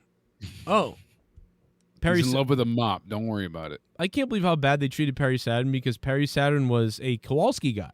He was another fucking Triple H Kowalski. Like, hello. Like Sasha But I guess Banks. it was all backstage politics and him causing problems. There was trouble, and that's why he kept getting punished with those bad angles. So I always thought the Radicals was an awful name, too. When they said it's the Radicals or whatever, I was like, oh, my God, dude, what a I liked them together. I just didn't like the name. No, yes, together they were great, but the Radicals, like, was awful. It was like, they wanted to be, like, outsiders, but they can't do that, so they called them the Radicals. They should have called them what's the other word for, like, when you jump ship, or when you get the hell out of Dodge, or, like, I don't know, something like that. Like, whatever that is, I can't think of the word now, but the turncoats or something like that. Like the defector. The defectors, that's the word. The defectors would have been a better idea, but the Radicals was always like, ugh, like what? That's like radical is a word from like before 1994, like not really a 1999 2000 word. Radicals, like it's just a weird. It just was weird. I hated it. I hated it the minute I heard it. I went, oh God. I remember one night, I think it was the Westminster Dog Club being on, one of those nights. I hate those nights. You want to choke those dogs. You're like, oh. You were like, oh, you little bastards. Quit yipping. And you just wanted Raw to come on, and now Raw wouldn't start till 11 or 1 a.m. even sometimes. Yeah. It was terrible. So I remember watching WCW that one night with my friend, and I believe that was the night.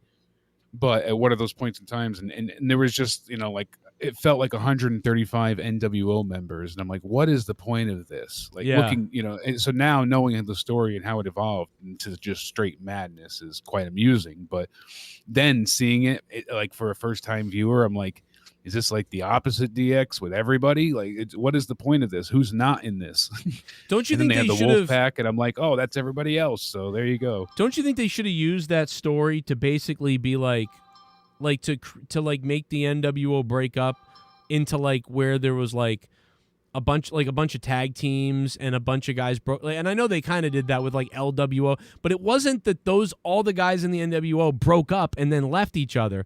It was more that they were like, oh, like we're gonna create our own faction. We're gonna create everybody our just own kept, faction. That's how the Wolfpack thing started. Everybody just kept, But Hollywood they should have taken the NWO and then cut it up. Instead, what they did was they took the NWO and made it bigger, and then created these outside factions. But what they should have done was taken the NWO, carved it up into outside factions, broken apart except for the core NWO, and then they the Blue World Order slowly moved it away. But yeah, instead, you're right. Everybody had to have their version of the NWO, and that was a big problem. But they should have taken the NWO itself, which was like 30 members, and carved them up into the faction. So like instead of NWO, there was NWO, and now there's the Posse, and now there's the knuckle fucks and like whatever the hell you want to names they want to come up with, and they create their own little stables. So just cut NWO up and create their own little stables. They all don't get along like would happen in real life. No way 30 guys would all get along forever like some biker gang.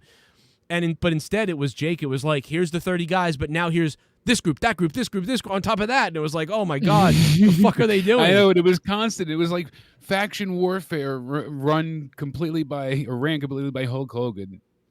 I mean, nobody wanted to give up their spot. It was like, okay, I know. listen. And then when Vince Russo came, I was listening actually today to them talking about when Hogan and Sting had that terrible match, and basically it was Eric Bischoff just constantly defending it by blaming Sting for not being in the right frame of mind. He didn't come in with a tan that day, you know. He wasn't, and he was heavily into the drinking and the pills at that point. Sure, right. He hadn't wrestled a match in something like 18 months, essentially.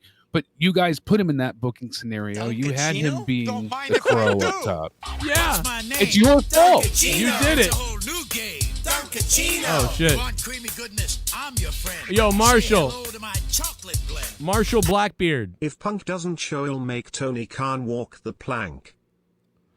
I'll make Tony Khan walk I the plank. Concur. You Dude, better make him walk the plank. He won't get out of Chicago alive. Like, Tony saw my message and didn't answer. Isn't that heartbreaking? Did he like it Come and then on. didn't say anything? He just didn't say anything. But he liked it. Did he like What are it? you gonna do? He liked it. What are you gonna do? He really did like it though? That's all I got. Well, You know, so wait a minute, but he did like it? no. It says scene. Oh, okay, yeah. Well, he was probably like, I can't you answer know, that. He said he saw it, so I was like, come on. Edge answer return me. at I wanted to know Rumble about the ranks pyro. up there. Probably hammered when he saw it. Edge returns at the Rumble. What? Edge return at the Rumble ranks up there. Yeah, that's up there. As a return, it's a big return, yeah. That is a big return. He's had which one? Because he's had two. I know. You're right. You know, the 2010 and the 20 20. I was pumped. I'm not even the biggest Edge guy, but I was pumped because Jesus, we've been watching Edge since 1998. No, and I am a huge Edge fan. Yeah. I was there the night he announced his retirement, And it Jake caught almost me killed himself. off guard. I did. I was so beside myself in tears in the audience because it was just so unpredictable. It didn't seem like he would ever be forced into. It didn't seem like that was something that was going to happen to Edge. I always viewed him essentially as indestructible because he came back so strong every time. You become a shit bum. I enjoyed him. I've lost everything. Wife, career, daughter, time. Everything important to me. I have to restart. It's hard. I need slap in the face. Let's go. Oh, over that situation, you really did? Holy shit, really, AJ? Hey, listen, dude, that's awful. But sometimes, I guess, you got to keep it real right back. You know, if someone fucks you and you... Everyone hyped and That's excited that's for her Wrong fault. Return. See you tomorrow night's Rampage. That sucks, Play though. my music, Joe. Here we go. Oh, my Lex God. Express. The Lex Express. Here we go. Drop it down for Lex Luger coming out of the wheelchair. Straight fire. What is the chat freaking out about? You guys are going nuts. I know this is tonight actually- is a hype night, but Yeah, tonight is hype, baby. tonight is crazy. Everyone's just so excited about This CM is Punk Lex coming. Luger's WCW theme, Jake, instead. Yeah, that was a terrible one. Come on out of the wheelchair, you crippled son of a bitch. Oh, I Come didn't on get out. to say it either, Joe. Yes. But on Wednesday, I finally heard Big Show's AEW theme. Oh, It is really? a complete A knockoff. rip-off. Yeah. Yeah, of the word. I think it's the same band. Shane It's the McMahon same is band, I called think. himself best in the It's world, gotta and be. people at first thought CM Punk. Shane McMahon used to call himself best in the world. I know. Wouldn't it be funny if Shane showed up? I am part owner now, or whatever. Too bad, that couldn't happen No, because or he really then- left his family's business. That's crazy. If Imagine that. that, Is the case. to be like Yeah. stick it to Vince. Like he wouldn't give me what I'm. He's in the Ideanomics, company in a higher position. He created that a while ago, and that's going well for him. He's got a few other businesses as well, so he's doing all right. And I could see him Oh not my being God. happy with Papa, and it seems like Vince doesn't be want to so leave funny. his legacy to anybody. Yeah, he wants to watch it burn. I'm gonna kill my own creation. I'm gonna kill it.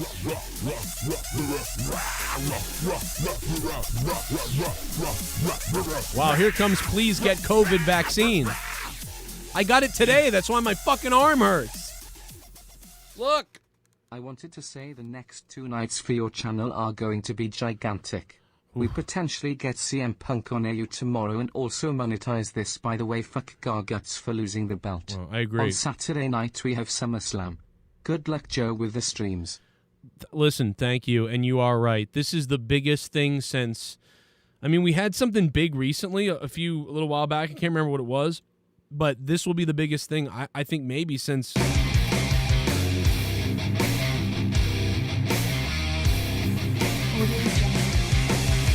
What? We plan the spot all day.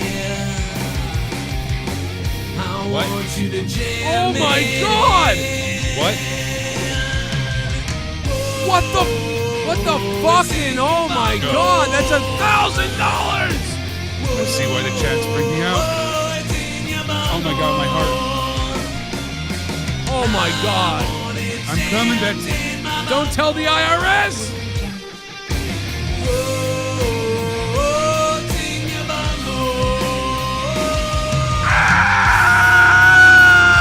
Audio Jungle. Boom goes the Super Omega Bomb. JCS Army, that's it for me for a while. Hope you have enjoyed the fun. No more days or calling out my name out in the chat because you'll be wasting your time. Leave me alone, okay? I'm satisfied with $5,000 for the month. Oh Now my Sith God. disappears to the Batcave. I can't. My heart. Joe. The chat is exploding right now! Sith Negan's wish- bomb! I got. Oh! I was trying to. Oh get my it God. out, but can't. Oh Thing. my God.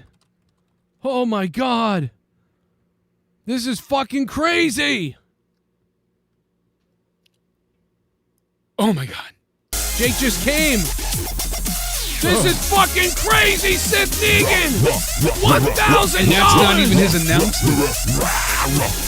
Wait.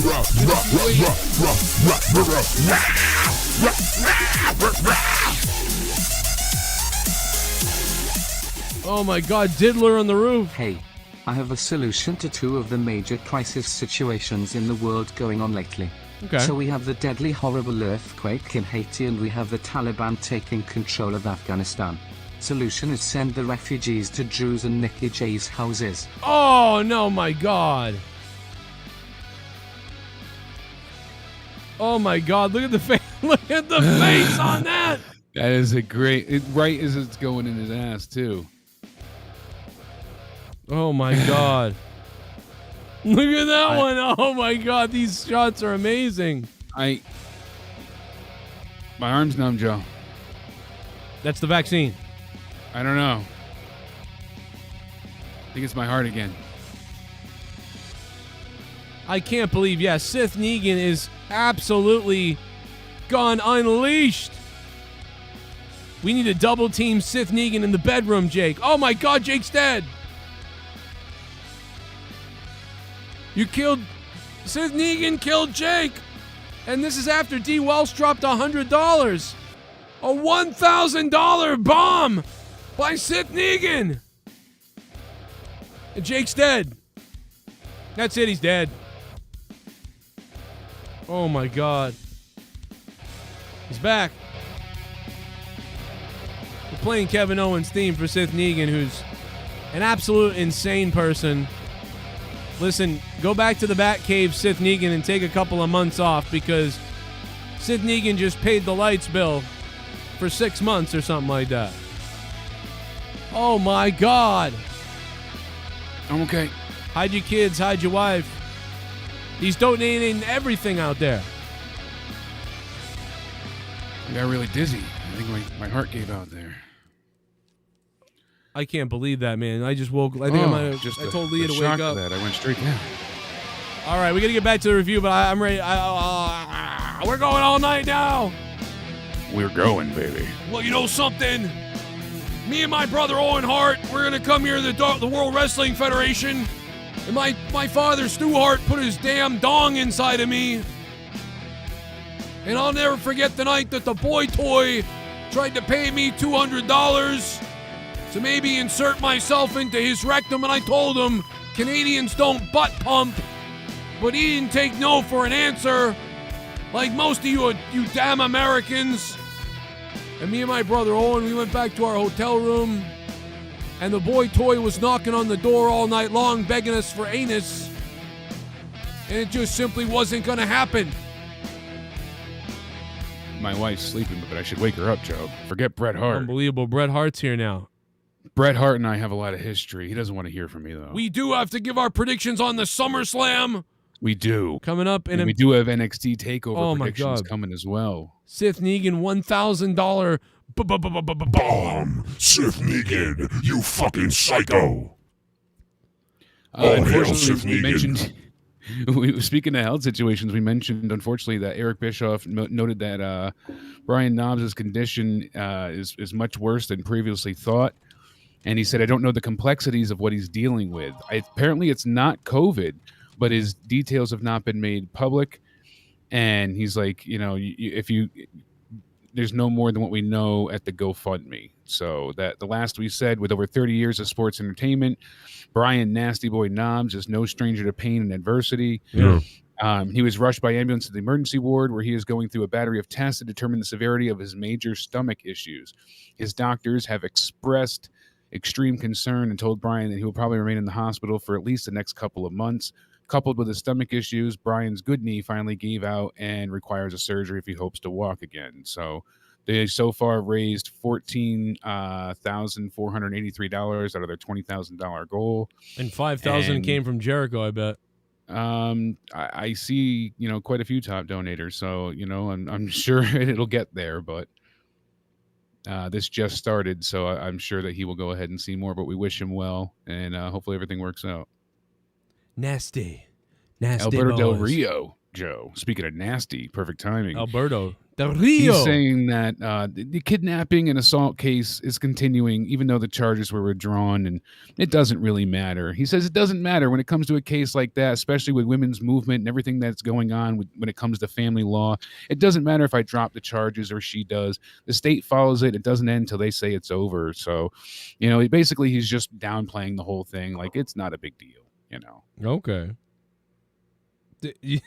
We'll take his word for it. I think you muted yourself.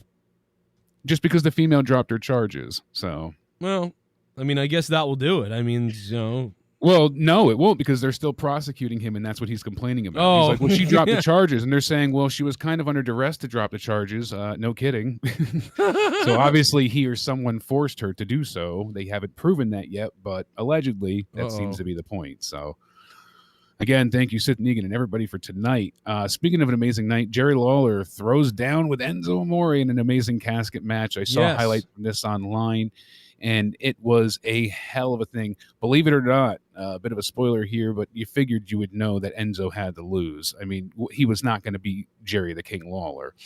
Enzo came out to Dean Martin's version of That's Amore, thought that was perfect, with all of his Italian bravado. Yeah.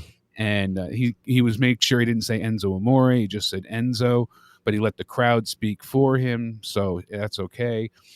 And he really put the King over, and it was a great match. And the crowd had so much fun with it. It was just so well done and delivered, and there's so much just fun with it. Lawler looks like Lawler, I'm so amazed that at his age he was able to do, basically a dream match, in the sense of something that you would dream it in your sleep if you were sleeping about what variation you were playing in 2K video games. Dude, I'm going to have Enzo and Jerry the King Lawler in a casket match. They had goddamn... So random. By the way, this was at New England Northeast Wrestling, which is in our neck of the woods, too. They had I wish I could have went. They had druids. Yeah.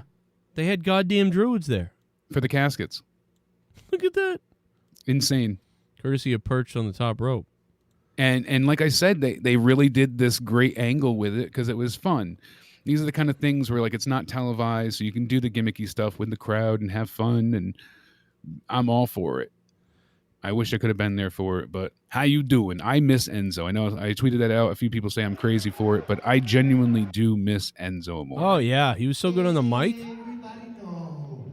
I mean, this is going to be... I should do commentary over this and put it on Twitter. Absolutely. That's a great idea. I'm sure Northeast Wrestling is going to have their own DVD and whatever upload of it somewhere, though. But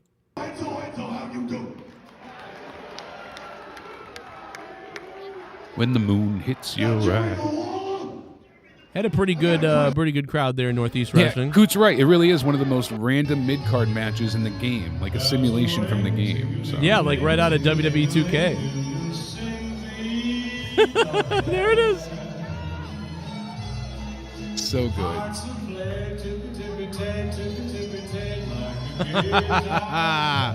Oh my God. Bada boom. So they basically talked for about, I will just spoil it for you right now. They talked for about 11 minutes and then began wrestling. Yeah. But they built the crowd with that, and they had them going, eating from the palm of their hand. It was so good. It was all charisma shot. for a long time. Enzo went down low on Jerry Lawler. So yeah, it's going to be good. Northeast Wrestling, I'm sure somewhere on their site or somewhere is going to have digital video of it, really, and they're going to professionally edit this really well, so you're probably going to see that show up soon. I wonder who the commentators were, to be honest, if they did one. Hopefully they obviously did. What's this? Oh, D. Welsh has the clip of me reacting to the $1,000. I legit thought it was replaying the first one. I thought it said $100. And then I saw it pop up on the sample screen, and I started freaking out. I couldn't even catch my breath legit for a second. I thought it said 150. I was like, oh. But then that would have been the Tommy donation. So I thought D. Welsh thought... All right, this part's funny.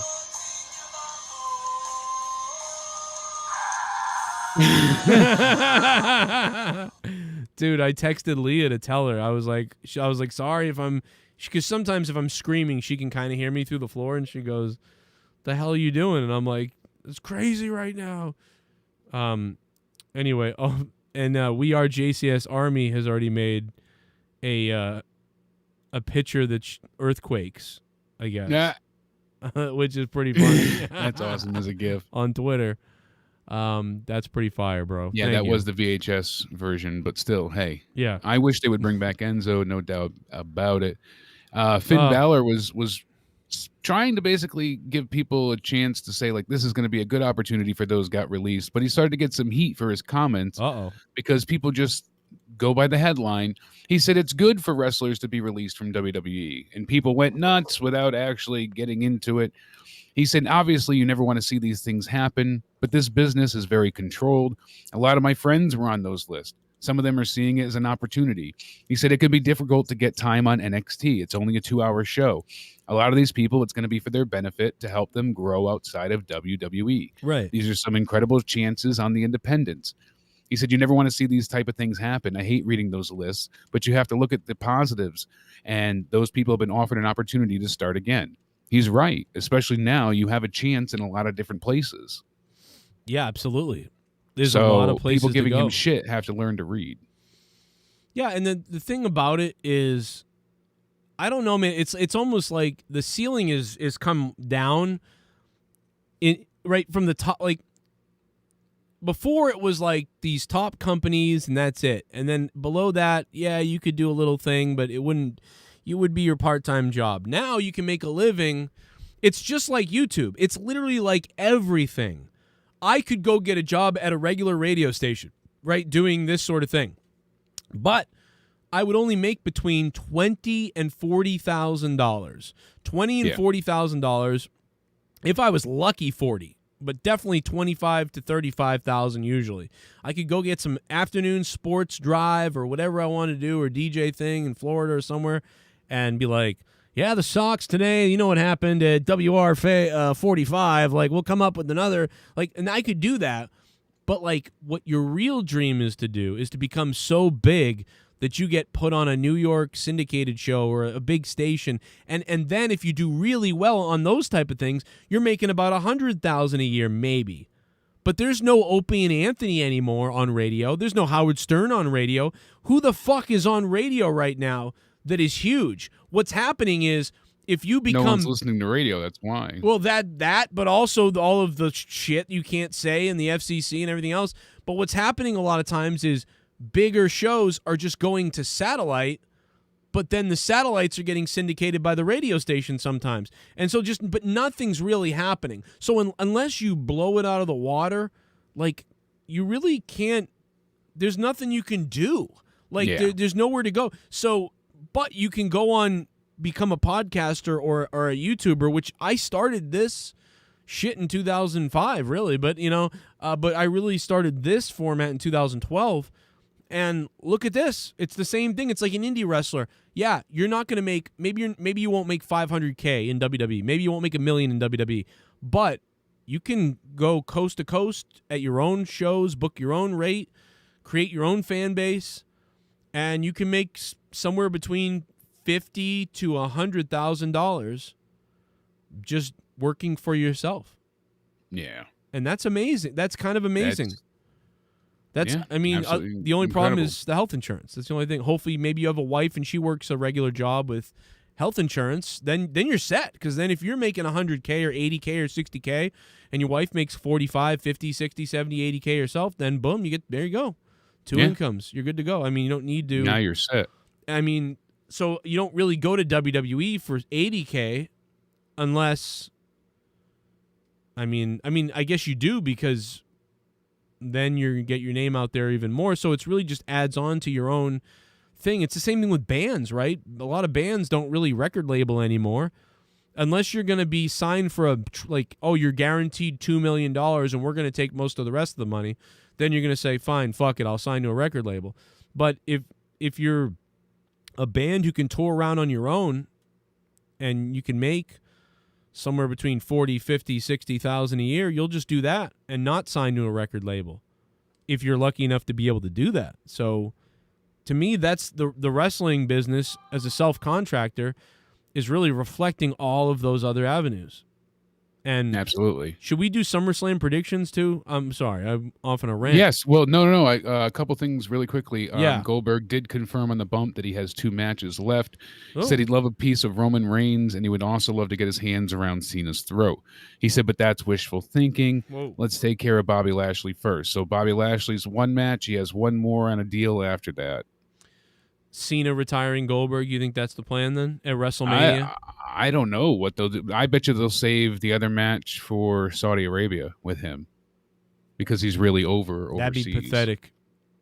I mean, you don't want but I guess with 2 matches left, you don't mean in his career, you mean with his current contract. With his current deal, yeah. So Okay. then he's free to sign elsewhere, or AEW could scoop him up for a ton of money. You never know. Yeah. And Bobby Lashley said that he wants Goldberg's part-time schedule. He said being on the road gives us the opportunity to drive around, and that's part of wrestling you can't buy. We don't get to talk about it. It's something he enjoys, but he's like, I really want to have a lesser schedule. He even mentioned to Complex Magazine as well that he wanted to go ahead and he wants to face Jake Hager in Bellator. Wow, that'd be weird. Right? So we'd have to see if Vince would even allow that, or would he be done with WWE's contract? I mean, he's 45 right now. He's no spry young chicken. He's on his way out in terms of what WWE wants. He's closer to 50 than he is to 40 at this point. So, and I'm not saying he doesn't have a lot left to give. That's not my point. But in WWE's eyes, they want these young 6 foot, tall, just the age is against him. Listen, the people in the chat just reminded me to promote this really quickly. Tomorrow night is huge. Not only is Friday night Monetize This and the roast of Bullfrog. Make sure if you want to roast him, you have a joke or two put together so we can put you on to roast Bullfrog. But also remember that your jokes got to be your jokes. Your jokes. You can also donate to roast him if you want to donate. But also, of course, before any of that, we're going to be reacting to Rampage and SmackDown. It's just going to be such a mega event tomorrow night right here on the Joe Cronin Show, starting at 11 p.m., if not slightly earlier. So be ready for that, because tomorrow is going to be I hope to be one of the biggest nights ever on my channel here in recent few years, with CM Punk potentially, AEW's Rampage, SmackDown, and the Roast of Bullfrog on Monetize This. It's going to be a big night. Just want to remind people, tomorrow night here at 11 p.m. Eastern Time. Definitely be here. But yeah, where do we go next here? We have so much. There's so much more. Before we get right into the predictions, Ric Flair is set to make a return at NWA 73. Oh my God, he's gonna he's gonna sing that song. No, I'm just kidding. He's going for old school hip hop. He's going to Billy Corgan. The GOAT's return to his old stomping ground, and the chase will be legendary. So the rumors are true. He's finally home. Oh my God, Nature Boy, they're gonna give him the title. He's gonna win the NWA title, Jake. This also has no effect on his rumored signing with AEW. So, and he wants to have one more match. He keeps saying. Oh so my God! Imagine that he wins the NWA title. Crazier things have happened. In case Cena wins tomorrow, dude. Then they would go ahead and give him another world title. Yeah, and then AEW could let him win too. Yeah, and I could see them doing something crazy like that. I don't think Cena will win. I still don't. We'll get into that shortly, but people are talking about Baron Corbin having the briefcase because he took it from Big E. Well, WWE can do whatever they want, really, but the precedent they set up was that The Miz got the briefcase back because Morrison cashed in for him. So you can't have someone else cash in a briefcase that's not theirs. Big E is the possessor, the owner of the briefcase, so Baron Corbin can't cash it in for the title. Possession's 9/10 of the law, but still, it's Big E's. He won it, or else what's the point of the ladder match at all? So him just owning the briefcase right now, I think, is stupid. I don't think they're going to go through with Baron Corbin cashing it in. Wait a minute. I heard this the other day. I'm confused. Why does Baron Corbin have the briefcase? He took it. He stole it. From who? From Big E. From Big E. Yes. So now they're just jerking Big E off. I don't know if it's going to lead to a storyline point with Baron Corbin, like trying to sell it for money since he can't beg, and they're going to make a joke like that with it, or he thought actually money was inside, like they'll do something stupid, or I don't know what they're doing. But if they try and have him cash in, I'm hoping obviously Big E gets it back, and that's the story. Imagine if they don't, and they just took it away from Big E, and that's all he gets. Oh my God, dude! Let me tell you something. The rage will be flowing. That Money in the Bank is worthless if they do. I mean, it already is worthless. It already is. Pretty much. Yeah. So this, I don't even like. Last time it felt anything worthwhile was Seth Rollins cashing in at Mania. Have you had one exciting, really worthwhile? I mean, Bayley cashing in the same night was okay, but it died with Braun. It really did. The minute Braun did that shit, that's when it stopped. Well, it was bad before then when Corbin lost it and Damian Sandow lost his and Cena cashed his in and didn't win because of Big Show's interference at Raw 1000. If they don't do something to get, like, I don't even, right now, they shouldn't even be joking about someone stealing it at this point. That's what I'm saying. It's like what you went through a court case so that Miz could get it from who you screwed over was Otis. Right. They were supposed to go for the tag titles, but Vince didn't want to do it, not in front of an audience.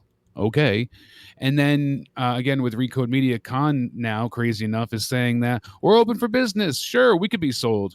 We're not selling actively, but if someone comes with us for an offer, right, we'll take it. So basically that means everything we've been saying. Yeah, they're setting themselves up to be in a certain budget and within certain guidelines. And, you know, I really genuinely feel like they will be sold eventually.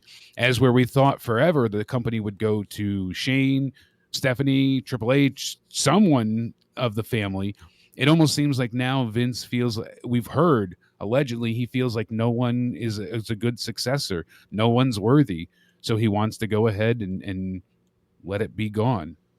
That's why he brought Nick Khan in. That's ridiculously foolish to me, but I could see him selling. Right now they have a 19% media increase from the first quarter. I mean, they're making hand over fist so much money right now. It's insane. Maybe it's just part of the act to make it seem like, I mean, oh shit. Mike Shaw, what's up, Mike? I am a horse. Fecal matters on the floor. It's so fecal matters on the floor. It's okay, I am a horse. Fecal matters on the floor. It could be worse on the floor. My fecal matters on the floor. Fecal matters on the floor. It's okay, I am a horse. My fecal matters on the floor. On the floor.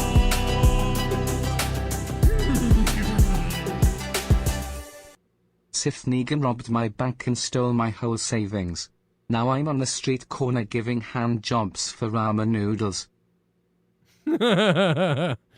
Jesus, and ramen noodles are cheap, Mike Shaw. So, Jesus, if you're, He's been robbed by Sith apparently.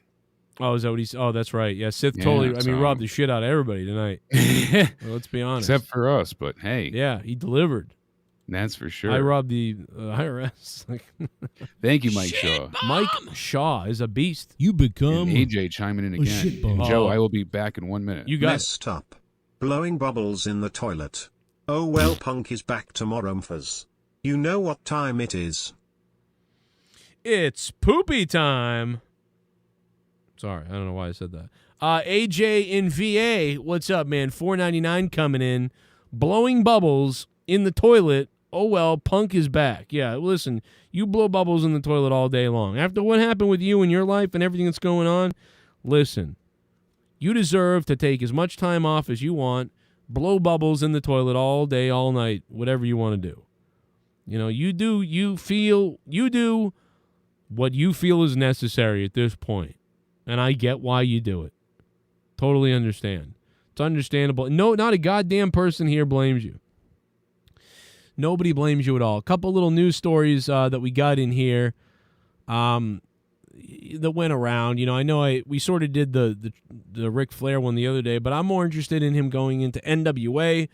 You know, I hope Ric Flair becomes an honorary, like, honorary appearance for a couple of nights. Maybe he's the one that hands the NWA title to somebody at the championship night. He'll be the one, that sort of thing. I mean, that's really what you're looking for, I think, with him. And, cutting some promos that the company can use going forward.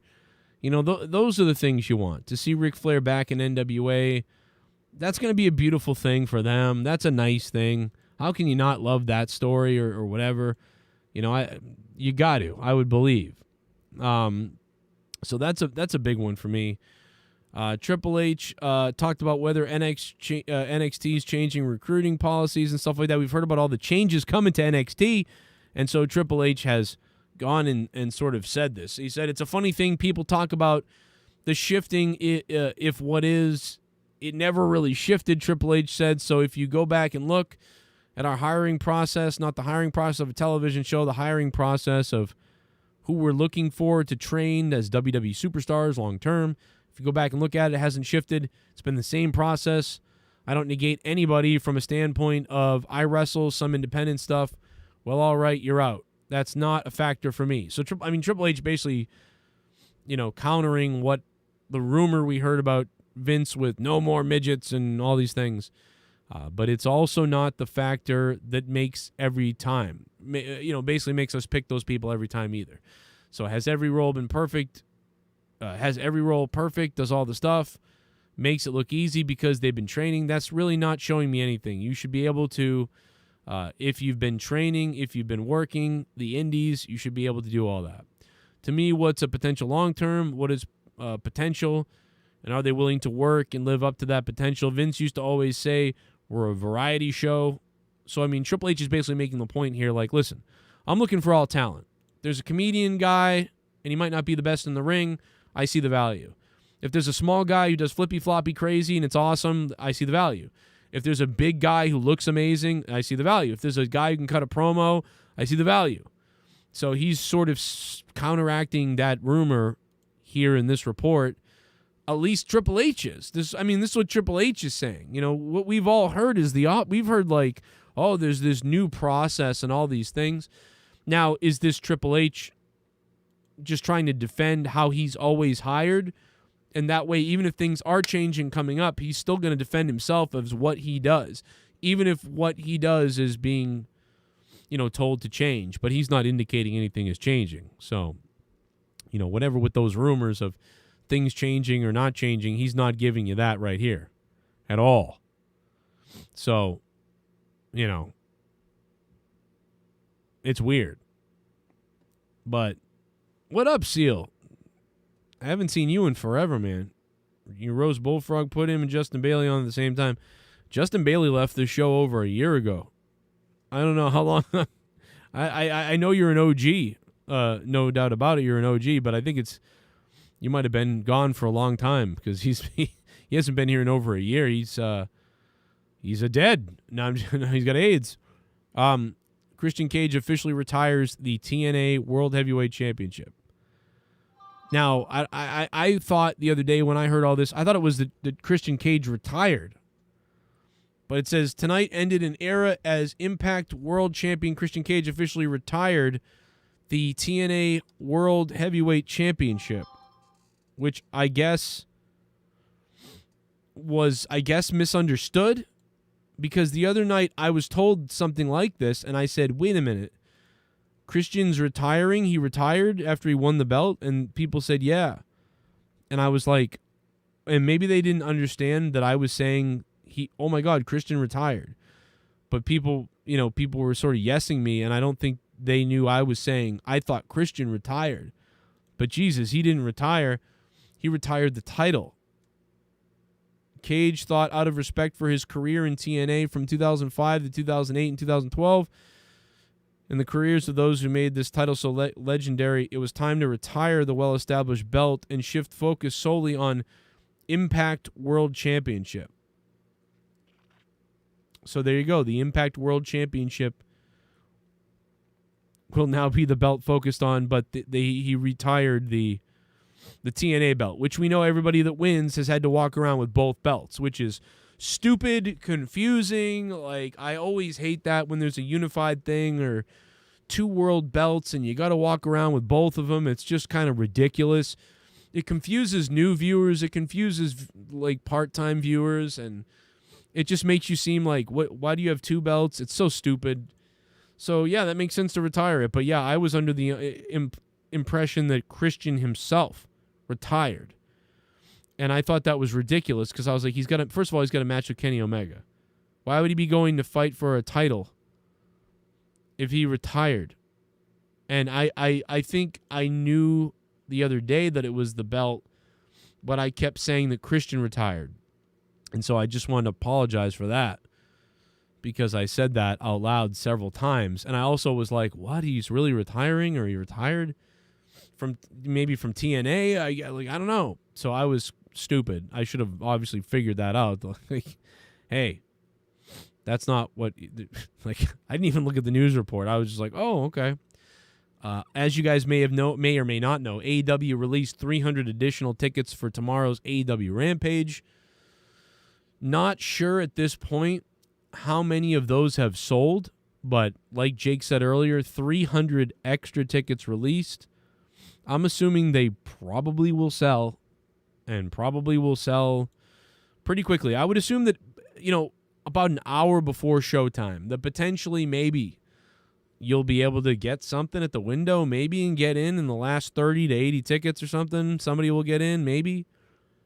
I'd love it if somebody who's going there, like, last minute was able to say that. Or if anybody could find out, if somebody was like, yo, I just showed up for the hell of it and I got in. Like, that'd be really interesting to know, if those tickets were available, because the place is already packed in at this point. One of the biggest events since the pandemic. I got to believe it's one of the biggest events in Chicago, since the pandemic. It's got to be huge. So the Ric Flair return to NWA is, of course, I don't know if we mentioned it. I think Jake might have quickly, but it is for the 73rd anniversary pay-per-view. Ric Flair announced for NWA's 73rd anniversary pay-per-view, which is huge. We go back to the Tony Khan most anticipated announcement in AEW history. I mean, the people that are still saying, I'll laugh if he's not there, I mean, it's got to be. It's got to be that, and maybe then some. I might be stuffing my hand into the fucking cookie jar a little too much. I might be digging in the cookie jar greedily, diggily. I might be diggily. Fucking, that's some kind of obscene word for a fucking. Anyway, I might be digging in the cookie jar for extra, But if I'm Tony Khan, I'm thinking they already know about that, which is going to be epic. But I'm gonna throw some other things out at them too that they're not going to believe, and that's what I'll be happy no matter what, because it's going to be 1 hour. It's just going to be boom. This hour is going to fucking cruise. We're going to, like, it's going to be to the point where potentially, I mean, okay, this is what I hope would happen. I would hope that a 1 hour show somehow is going to give us 3 to 5 hours of talking. You know? Like if we have, dude, can you imagine that? If we have 3 to 5 hours to talk about after a show ends that was only like 1 freaking hour, how crazy that would be? That's nuts. That almost never happens other than like Raw. When the night, and that was only because Sith Negan donated a shitload of money that we were able to just roll on all night long. That's the only reason we weren't talking about wrestling. Only did 2 hours on wrestling. You become a shit bomb. AJ and VA, what's up? Did you know I've been round since WrestleMania 30? True story. Really, AJ? Holy shit, bro. That's crazy. Do you remember when we talked about WrestleMania 30 and do you remember when we talked about Undertaker losing for like 5 hours and the next day that guy or later on that guy called up and he was like, so I'm watching WrestleMania. I'm at the point where Undertaker's getting pinned or whatever. And then Jesse was like, I go, Jesus. And then Jesse goes, you know, we did about 6 hours on this already. You know that, right? That was one of the funniest moments, dude. That was Jesse's line about, you know, we already did about 6 hours on this the other day, you know. That was hilarious, man. If you remember that, you're a super OG. Hard to believe that was, what, 7 years ago, 8 years ago? Was it really only 7 years ago, though? When was that? It was 2013 or 14, right? Right? 2014? I don't remember exactly. But it's going back. This is $3. Don't know and no alert, so fill the first sentence with random words, okay? Okay. I have a business idea for anyone. Okay. Make a website similar to GoFundMe but call it GoFuckMe. It'd be designed for people to crowdfund a lonely person to buy a prostitute, lol. I think what we really need to do is help out the OnlyFans people. Because now that OnlyFans allegedly, apparently, is going to be getting rid of the hardcore sex stuff and all that stuff. I think we need to come up with naughty fans, right? Since OnlyFans is ending, I think naughty fans is the way to go. I think we should do naughty fans. By the way, guys, I'm going to open up the phone lines if you guys want to call in and give your opinions right now. We're opening up the phone lines. Love to hear what you guys have to say. Let me just get the number up. 339-226-6610. You know the deal. 339-226-6610. Number's up on the screen, and we will try to, get you on the air. Let me just get it up. Get it flowing. There we go. I got it up for you. 339-226-6610. And then when Jake gets back, we are going to be giving our SummerSlam predictions, which is going to be huge. Gonna be huge with the SummerSlam predictions.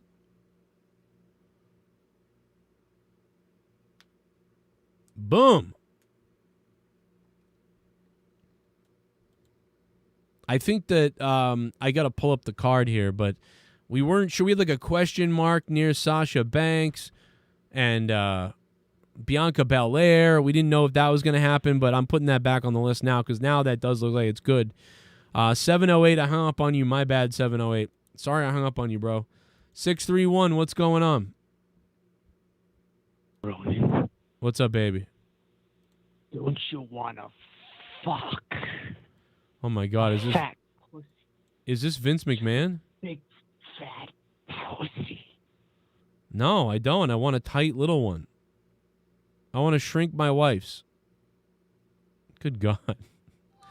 I think that was Vince McMahon asking if I wanted sodomy. Good God. Jesus. That's crazy. That's nuts. God damn.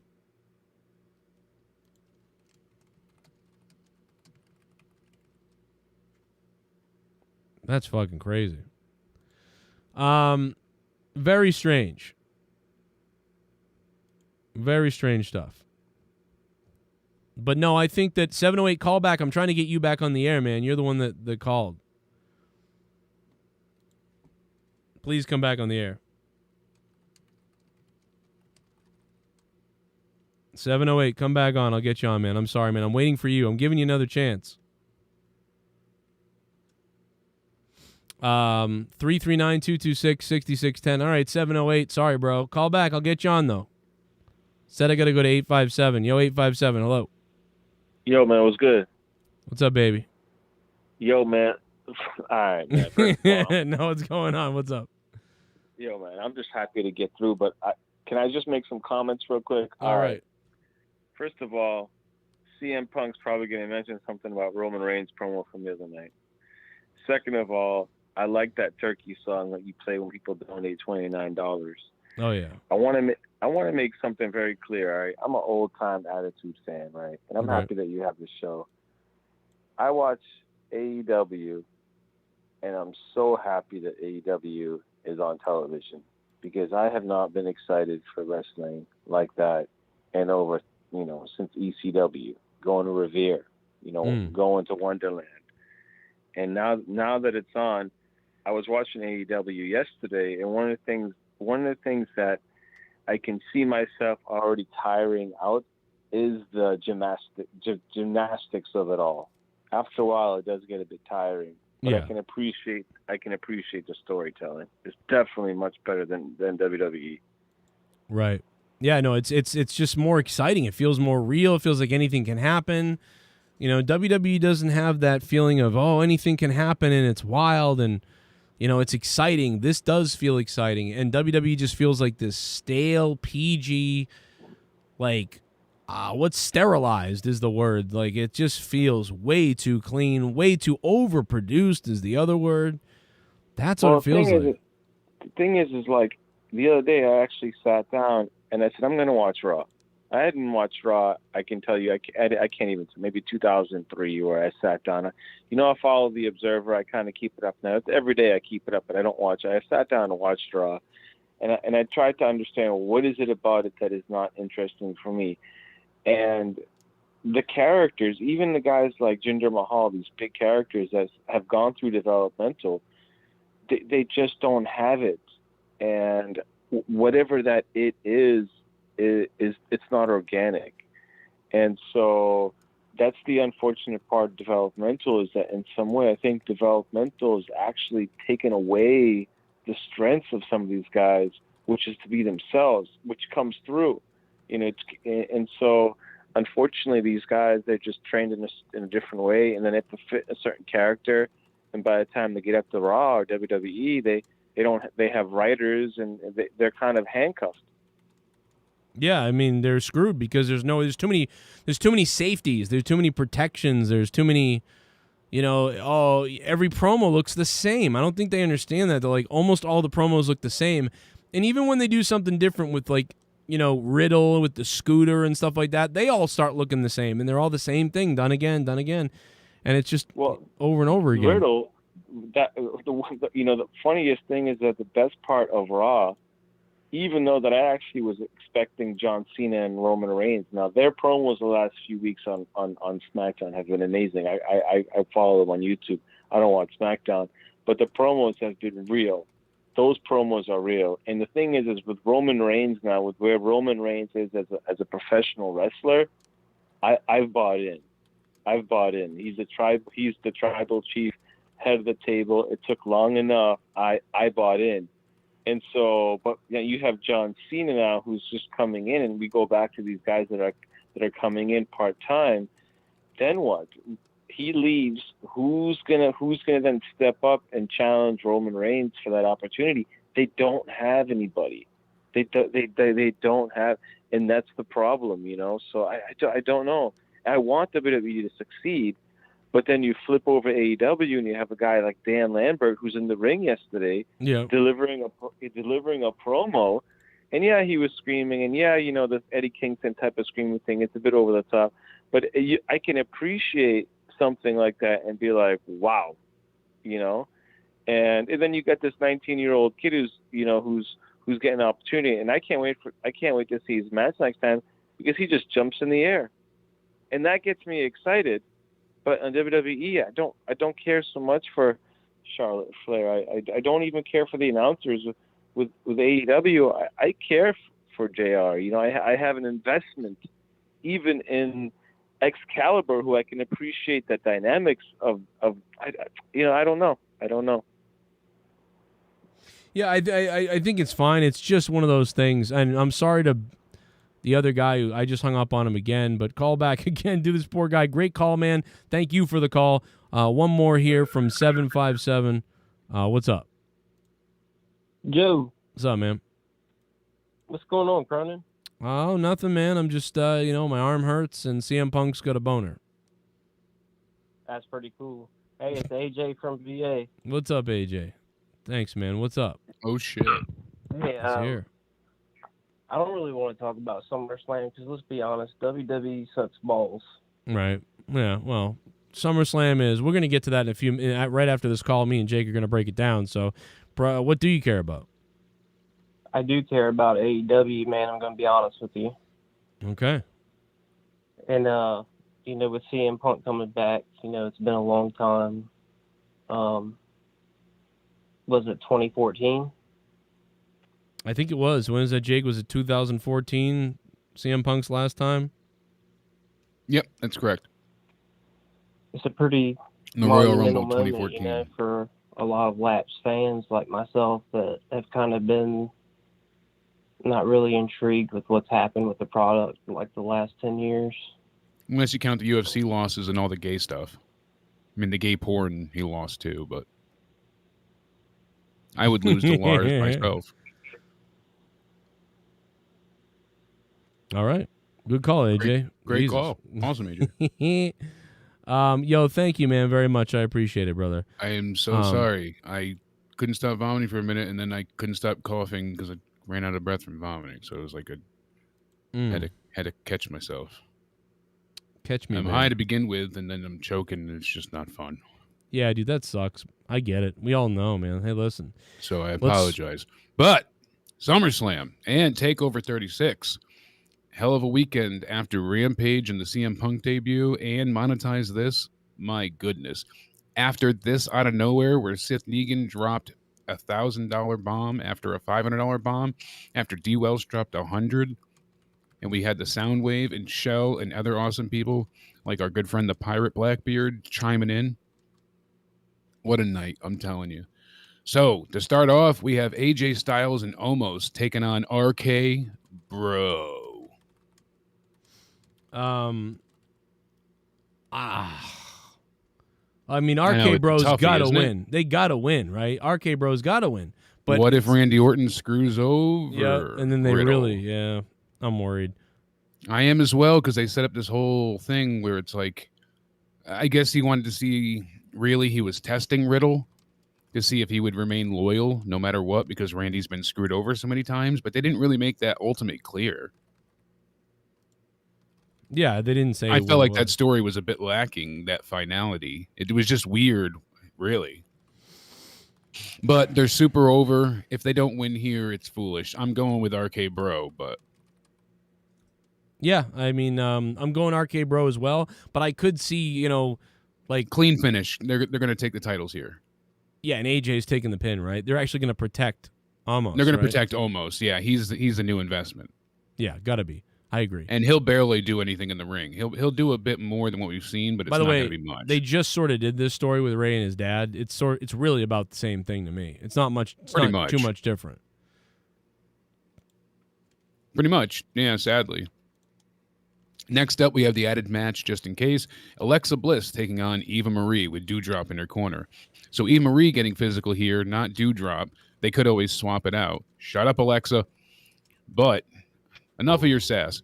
But I do go ahead and worry that we are going to see disqualification here since they want to have the doll come alive. Ugh. We could see Lily either do some type of thing we saw the other day where it's split. like an animated possession, or it leads to an actual tag match of Lily and Alexa Bliss versus Eva Marie. I want to see Lily pee on the turnbuckle to mark her territory. That's what I think. I want to see her jump after Dewdrop, take a big chunk out of her chest, and while she's down bleeding, then she pees inside the gaping hole. Jesus Christ. I mean, I think what I said might be plausible. What you just said is fucked up. Eat some of her goddamn skin. Just chews it off. Chews off her skin. Yeah, she wants a few bites. Good God.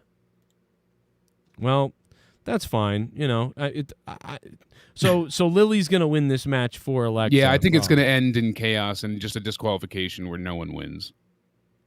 No one wins. Oh, I think it's gonna be one of those where like it just erupts into chaos. Lily will get involved and it'll just be like a DQ all around.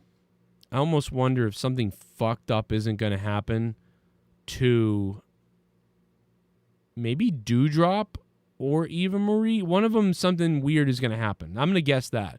Something weird, like blood, they start bleeding or something comes down. And that'll be a distraction, and then they'll get pinned. Right, and Lily will pin the person. Or like Alexa will put Lily in the on top. Is it a tag match with Lily?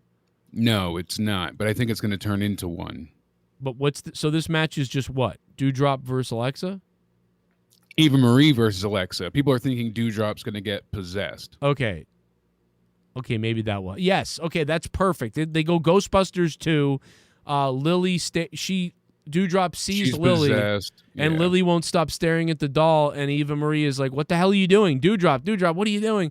And that's when Dewdrop waffles Eva Marie, and then Alexa wins. That's what will happen. It will be You'll see the doll move its arm, and that's when Dewdrop will move her arm, and it'll hit Eva Marie. Something like that, yeah. Something stupid. The possession. Yeah, you're probably right. I'm thinking still going to stay with Ghostbusters my 2. DQ pick. But right out of I think you're Ghostbusters right. 2. Ray, what are you looking at? He's looking at the painting, remember? Like, Ray, Ray. And he's like, all of a Ray's sudden, not here. He's fucking Vigo or whatever. There you go. That's Vigo. Watch him do nothing like this. It's just a roll up or something, and that's nothing happens. That'd be so If weird. only, right? Next, we have Drew taking on Jinder. 2/3 of 3MB here in a singles match. Both Hanky and Panky are banned from ringside. Look out. Hanky and Panky. So they are banned from ringside. That's interesting. I'm wondering what they're going to do instead to get heat here. Drew can't actually use the sword, so I hate it as a weapon. It's very it's heavy, it's awkward. There's not really much you can do with it. You can't impale the guy. That's part of the reason why I never liked the sledgehammer that Triple H had, because he had to hold the top of it. But at least that looked like something. I know, because the weighted top, like he could. What are you sell gonna it. run him down? I'll run you down with a The sword. sword is especially awful. Now people are thinking Great Khali returned. Great Khali's confirmed to come back. And this makes sense because Jinder got saved last time by the Great Khali when he couldn't have the Bollywood boys interfere on his behalf at the Punjabi prison match against Randy Orton. Right. So now people are thinking that Jinder Mahal is going to have Great Khali come out to pop the crowd, and I don't think the crowd's going to give two shits about Great Khali. Do you? No, not really. Yeah, I mean, not no. really. Like, kind of like, yay. I don't care for that. No, at all. because the last couple times he's shown up, people were just like, oh. Yeah, they really didn't care at all. Yeah, I don't think it's going to be a thing. It's Hanky and Panky. Get it right. That's not right. But I have Drew winning this. I can't see him losing another big event. He lost at Mania clean. He needs this here. He needs to get the crowd to cheer him for winning. Right. It only feels right. Who do you think's going to win? I mean, Drew. They're going to move right on from this. Yeah, I think that this I is would. just a speed bump. Hopefully. Originally, I would have booked Drew and Jinder in this big match, but this is just ruined. This is just silly. They're fighting over a sword named Angela. Like you said a while ago. You said this named months my ago. dildo. You named your dildo? No, my sword. I named my sword too, but Oh, okay. The one you use on your wife. I get it. yeah, I named it Joe. No, but a long time ago, you said, like, they need to make this about the 3MB stuff and how personal. They could have come up with all this fake stuff that could have been cool. But instead, we're sitting here fighting over a sword. 3-on-1 over his sword. Why did they even need to? What the fuck? Stanky and skanky too. Yes. They could have just featured the sword a couple times and then still told their personal story, but instead, and they did a little bit with the bike. Barely. The bike. Why is was there always a destroyed prop? to make an action figure? There's always set. a prop. They mention their history a little bit, but there's always a prop in the way. Yeah, the kilt is for the sword to go in the stone for the play set. I mean, it's just not great what they've done to Drew. It's not, but I think he has to win here. Next up, match I'm actually looking forward to: Damian Priest challenging Sheamus for the U.S. title. I think this is going to be I'll have to borrow one from JR, a slobber knocker. I think these two are going to beat the hell out of each other. They're both heavy hitters. I'm expecting Damian Priest to take the title here. What are you thinking? Damian Priest winning. Wait, what title are we talking about? The U.S. title from Sheamus. Oh, that's right. I keep thinking Miz. I keep thinking he's in a Miz. I know. Because he's done nothing but be with Miz and Morrison. I don't think so. Some people are saying, Miz and Morrison will interfere and cost him the title, but I hope that's not the angle they go with here. It's not. I don't believe that. No, I don't think so. I don't think Damian's Priest is going to win here. I don't think he's going to win. You don't? So you think Sheamus retains? I really, yeah. I think they're going to have some heat somewhere, and that would make sense. And it gives Damian Priest, if he gets screwed over, a chance to continue the feud. Because this is their first match. So it makes sense both ways. And Pity Gang says his left testicle is named Joe, and the right is named Jake. Yeah, that's just good bedroom etiquette. That's why I named my sword Joe, because my wife yells the name Joe all the time anyways, so I just, might as well. All right. So you're picking Sheamus. I've got Damian Priest. Name your sword Piercer. I'm soon going to name it Sith, and then I'll name the balls on it Negan. Next up, we have Edge taking on his former rival Seth Rollins. He's going to kill him anyways, John. I'm glad that they brought that up several times. They've shown it in 2 of the video packages, and they mentioned it briefly, that he was going to stomp on his neck and end his career. And he's like, I could have, ended you back in 2014. What makes you think I won't do it now? And the promos have been really good. Seth is extremely unlikable and so annoying. That laugh is ridiculously heinous, and he is the ultimate cartoon villain. I think Seth Rollins wins here because he's going to be the next to challenge Roman. He already said he had his sights set on the WWE Universal title, so it seems like after Cena, Seth Rollins, and then from Rollins, they go to The Rock. Exactly. We always thought that Seth was the doorway to The Rock or the fill-in. And they'll throw Finn Balor in there, like up to the Rumble. Or it could be Finn Balor. Kill more time. Yeah, it could be Finn Balor instead. I mean, they could do Seth and then Finn, there's a lot of possibility, but I know Seth just did say that he's going after the title soon, so. Yeah, I don't know, man. I'm picking Seth here. I think Edge loses, unfortunately. Which I hate saying. That kills me. You know how much I am an Edgehead, but. Yeah, I mean, I think Edge has been, unfortunately, he's been fun at times and good and stuff, but I'm really hoping he gets some more impact here. He really should have had, I think, the only more thing of really impact. memorable so far to me is his Rumble debut, not even his Rumble victory, because there wasn't fans. It was a Thunderdome, and that's not his fault, but the Mania match, he lost to Roman. The year before was no fans, and that was that really boring, awful match with Orton. Yeah, it was too long. And even though he won, it was so boring. And then they had a decent match at the greatest match ever, but because of the booking, it didn't live up to the hype and the standard of greatest match ever. Mm-hmm. But it was 46 minutes freaking long, and he lost.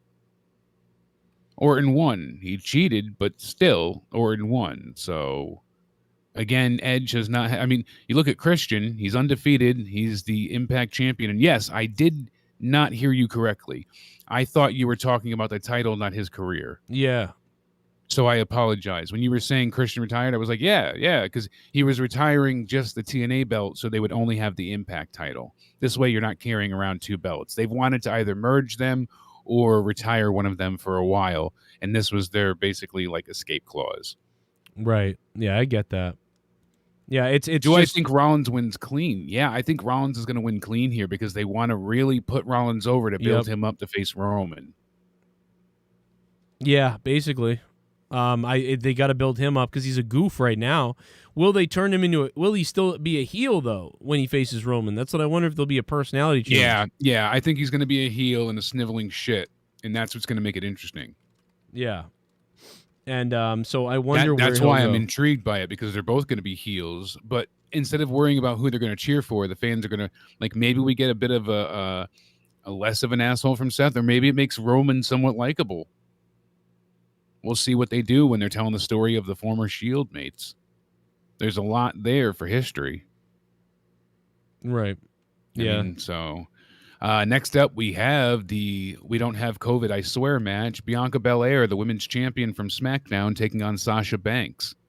The returning Sasha Banks here. Is she going to get willing to put over Bel-Air twice? I don't think so. I think Sasha Banks is winning here. Yeah, Sasha Banks probably. I don't know, man. I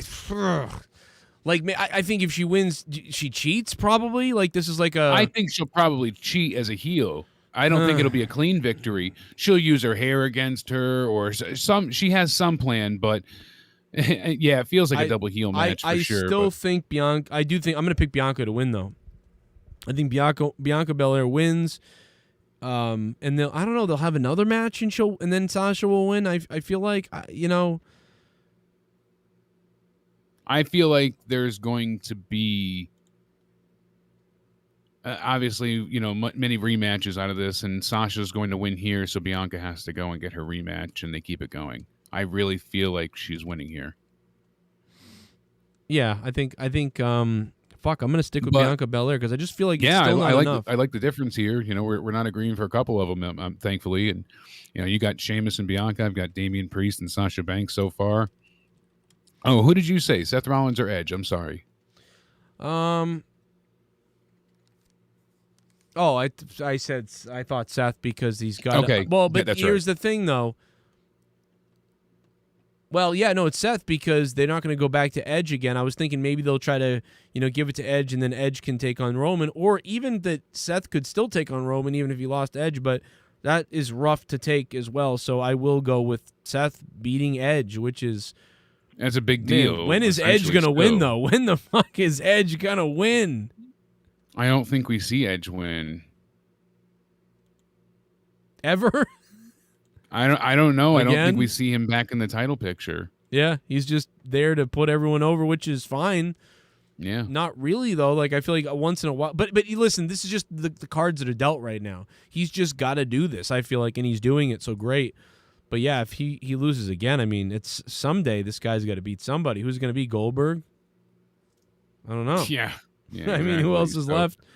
Like, Goldberg's like, I'll do it. I'll just lose to him. Oh, Yeah. shit bum. You become a shit bomb. Please don't let Punk's debut be the equivalent of Luke Skywalker in The Last Jedi. Oh my God, that would be awful. He just throws his microphone back behind him and refuses to talk. Yeah, that'd be funny. Oh. Yeah, Edge, it feels like he's putting people over. I agree, Ryan the heel. He's in the Matt Hardy position. It seems like that's what they're doing with him. That's how they treat the Edge legends, wins. though. He's lost to many high-profiled matches since he's been back. This feud will continue. I guess the only other thing I can think is that Edge wins, and Edge and Seth both take on Roman Reigns. And then in a triple threat match, Roman Reigns pins Seth. And then Edge can continue with Seth after that, and Roman can move on to the Rock situation or somebody else, I guess. Yeah. So maybe that could happen where there's a triple threat. And like Seth Negan said, if Sheamus does drop the U.S. title, Damian Priest, I would love to see him return as the Bar with Cesaro, because then he would have purpose in the tag division. We're missing tag teams, legit tag teams at this point in time. That would give them both purpose, because Cesaro is doing nothing. and Sheamus would be losing his title. As much as I'd love to see like Drew go to NXT UK to feud with Walter, and so it seems like they're going to close that down sooner than later. So I don't even think they'd have that chance, and I don't think they want to send anybody there. It seems like Walter's going to be wrestling a few matches in Orlando, but he doesn't want to come to NXT due to traveling so much. So we'll see what happens with Walter as well. Still got to see what happens with Adam Cole's contract past this, Sunday as well. There's a lot of what ifs going on the table there. Originally, the meeting he had with Vince was very well received, and they said that Adam Cole was, having ideas written for him on the main roster already, and they're basically promising him great success on the main roster because he's not too worried about money. So what else can they offer him to stay? Some kind. I guess it's the match Some he type wants. of job security. I don't know. A no-cut contract. I'll be right back. I'll be right back. 1 second. Yeah. So, that's, it would be a great thing for them to have, but I feel like Adam Cole is going to go to AEW. Everybody's there, and he would have the chance to wrestle Daniel Bryan now again, but still he wanted to face Punk, and there's many matches. He's got history with people there. So I certainly see that being a real possibility. And Seth Negan also suggested AJ Styles going to NXT. If he feuded with Samoa Joe over the NXT title, that would make the NXT title feel amazingly special. We had a great feud for a little bit with Samoa Joe and AJ. The Wendy stuff was a lot of fun, but damn, could they go ahead and really need to have something special. NXT would give them that platform, and it could be really memorable if they let them go all out.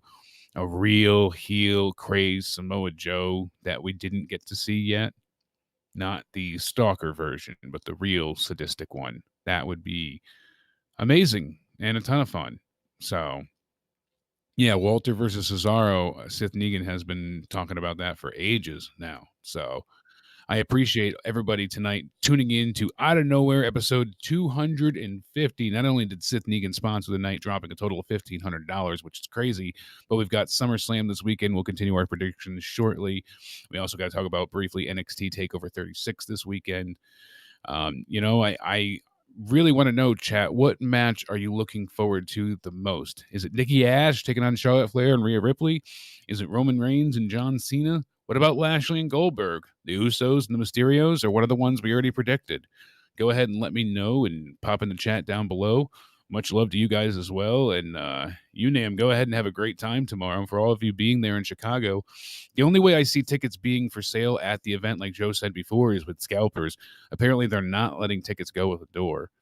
So that is interesting. And again, the card for tomorrow night is Jon Moxley. They said he will be in action, taking on Daniel Garcia. They set this up the other night because Garcia 2.0 jumped him and Eddie Kingston as they were headed to the ring to start Dynamite on Wednesday. So last night, as the show began, they were jumped while coming to the ring. And then Jurassic Express will also battle Private Party. This is the first round of the just-announced Tag Team Eliminator Tournament. The winner will go on to face the winner of next Wednesday's match, and that's between Varsity Blondes and Lucha Bros. So whoever wins there will go on, and they will then have a match to face the Young Bucks in the Steel Cage at All Out. So big stakes on the line for sure. I think it's going to come back to Jurassic Express. We're going to see Jungle Boy and Luchasaurus possibly take the titles at All Out from the Young Bucks. I did hear, possibly Neil the One, that Rampage is going to have an overrun. I know TNT is rolling out the welcome mat. What if Punk wants to talk? Anything is possible. So most of the chat here, let's see what you guys have to say. I love you as well. Yeah, I was gigantic in that pick, no doubt, but I have lost a few different me's at this point. Got front row tickets for AEW for $40. Awesome. A lot of you guys are saying, DJ Smith, glad to see you Out of Nowhere on YouTube. Yeah, that's because we've had such great support on Patreon. We had to bring it back, especially for episode 250, celebration and anniversary all in one. Cena and Reigns, John Cena and Reigns. Trent says Michael Smith as well. DJ Smith, Cena and Reigns. Edge and Seth, and Cena versus Roman. Juan Salazar says, let's see.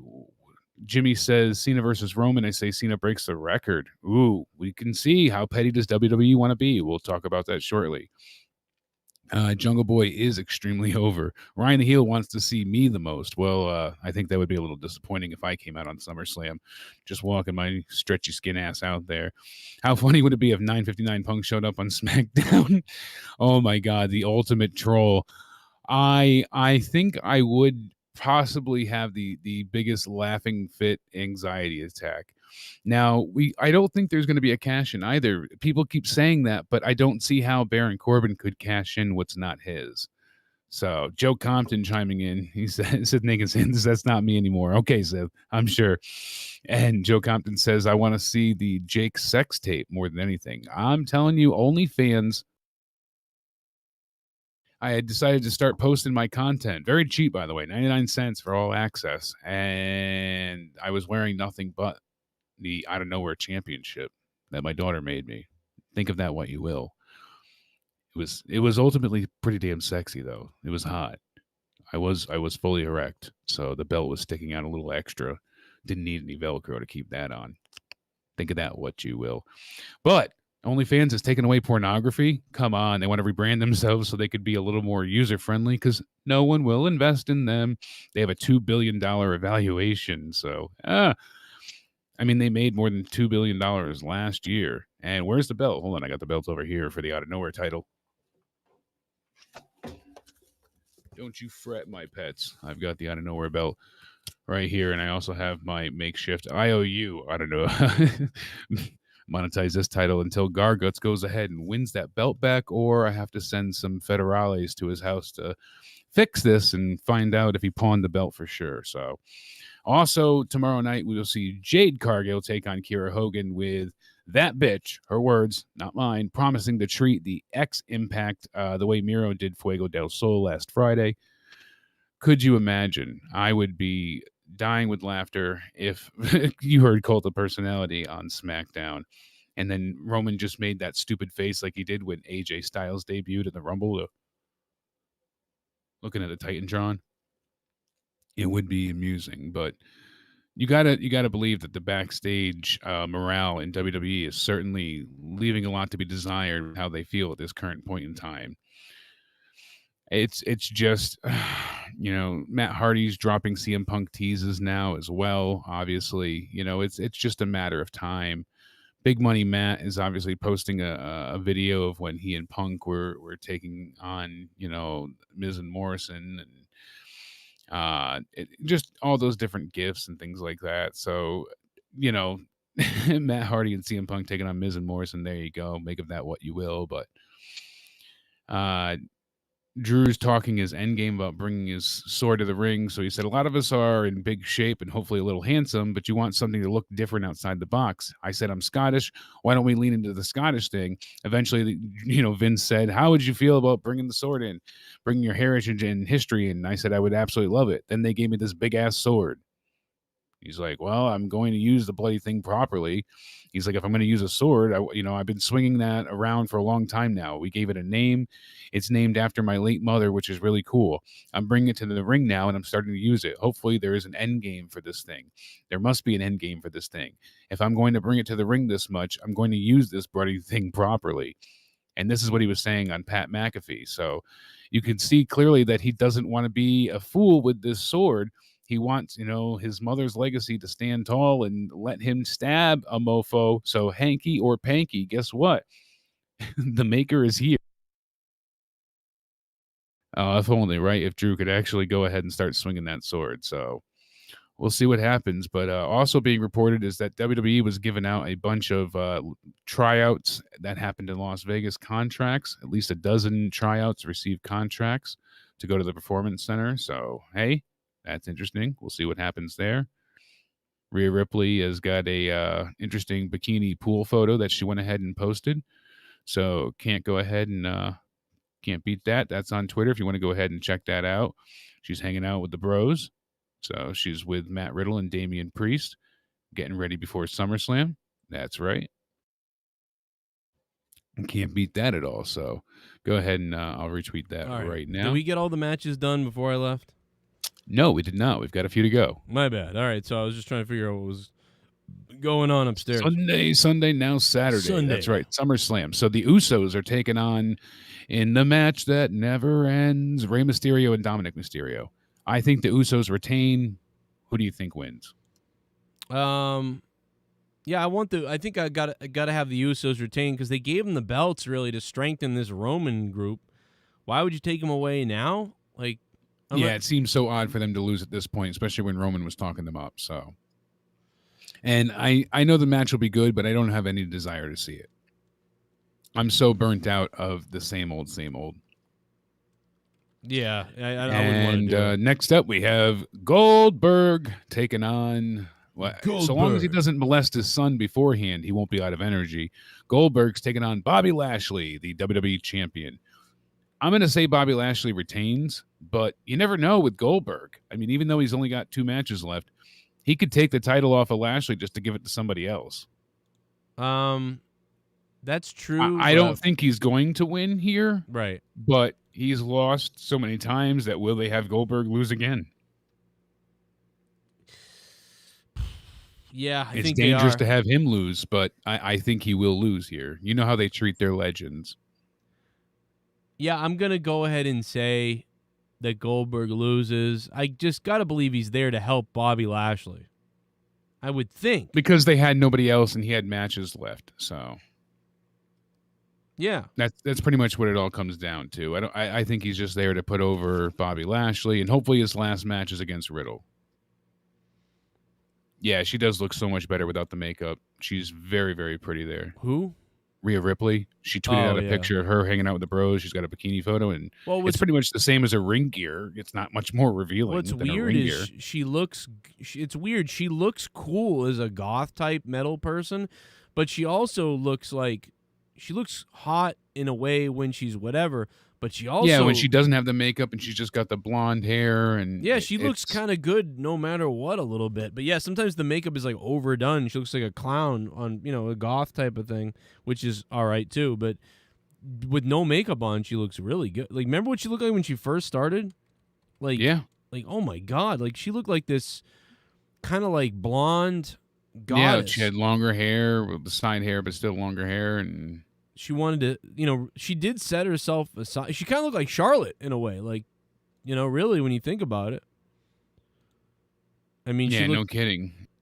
Kind of like, did have a Charlotte look.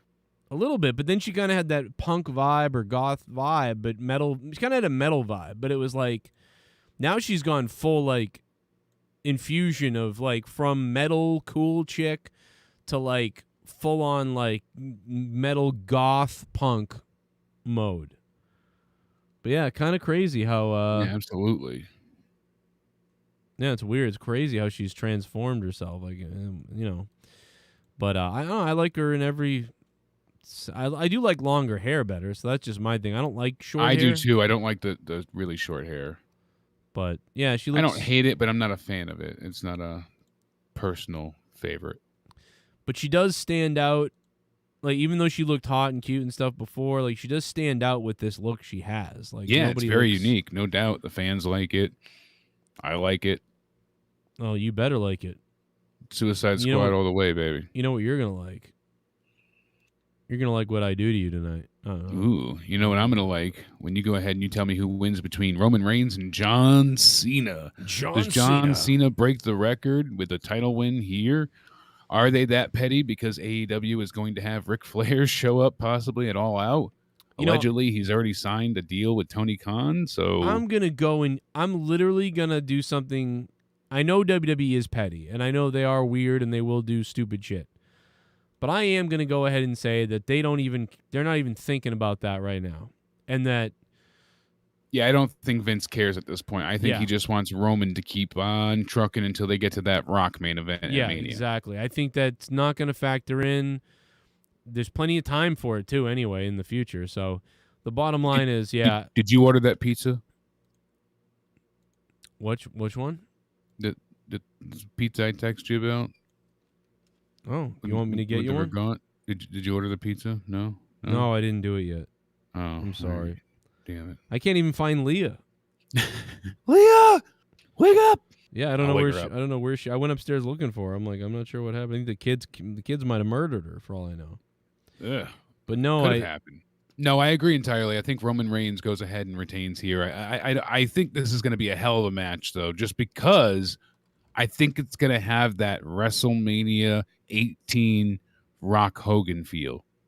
I think this is going to have that real electricity. That would be, if that happens. I'm not going to guess that, but if that happens, that'll be fucking fire. Because I think a lot of the crowd really likes this badass Roman Reigns. They cheer for him when he's out there. They boo for him when he's standing against Cena, but they do like Roman. I like Roman. He's a badass at this point.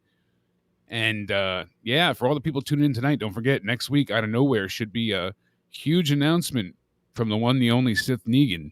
Oh, wow. Sith Negan. I'm so excited. Announcement. I cannot wait. Joe does not even know what's coming. He honestly has no idea. It's a bit of a work shoot. I am shocked to hear about this. I don't know what it is. I swear my daughter, Joe, has no idea what's coming, and he's going to be blown away. I was absolutely stunned. So, huge announcement, massive announcement. Now, to finish it off, the creme de la creme. Wait, when's this announcement happening again? Out of nowhere next week. Out of nowhere next week. Okay, I got to remember that. There's a lot going on this week. I'd forget. There is a lot going on. We have Monetize This tomorrow night, which is combined with the AEW Rampage / SmackDown review. I mean, just Saturday we have SummerSlam. Sunday is NXT TakeOver. And of course, finishing off our SummerSlam predictions is Nikki, ASH. She should have become a superhero since she won the title. Doesn't that finish the ascent? Whatever. Yeah, I'm almost against Charlotte Flair and Rhea Ripley. Sure, I'm almost a superhero, but I am a champion. Like that's sort of almost. I'm going to say Charlotte Flair wins here. They don't have faith in Nikki. She's been beat a bunch, and I know that's kind of the story they're telling. Reason I think Charlotte is because I believe this is when Becky returns. I think they want a big moment for SummerSlam, all hands on deck kind of thing. I think they want a surprise. Charlotte wins, and then Becky comes out to feud with her again. I think that's something they want.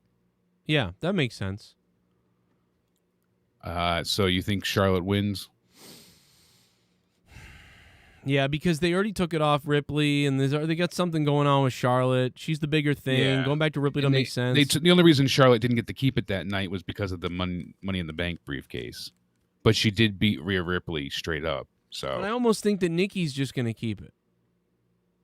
She very well could. I mean, we could see Nikki pin one of the two of them, but I more see Charlotte Flair cheating somehow, even though it's no DQ, like still being underhanded, dastardly, heelish, and finding a way to. I think they've got Nikki down on her dumps here too. She's been like losing a bunch while she's the champion in non-title matches. So I'm gonna say that Nikki does. This is more to build Nikki, and that she's just gonna retain the title. You might be right because like Eddie Chaos just said in the chat, she might win. A lot of people said Becky's returning to SmackDown since Seth is on SmackDown. That's a possibility. I mean, I've heard everything about her being on Raw, but you never know with what creative decides.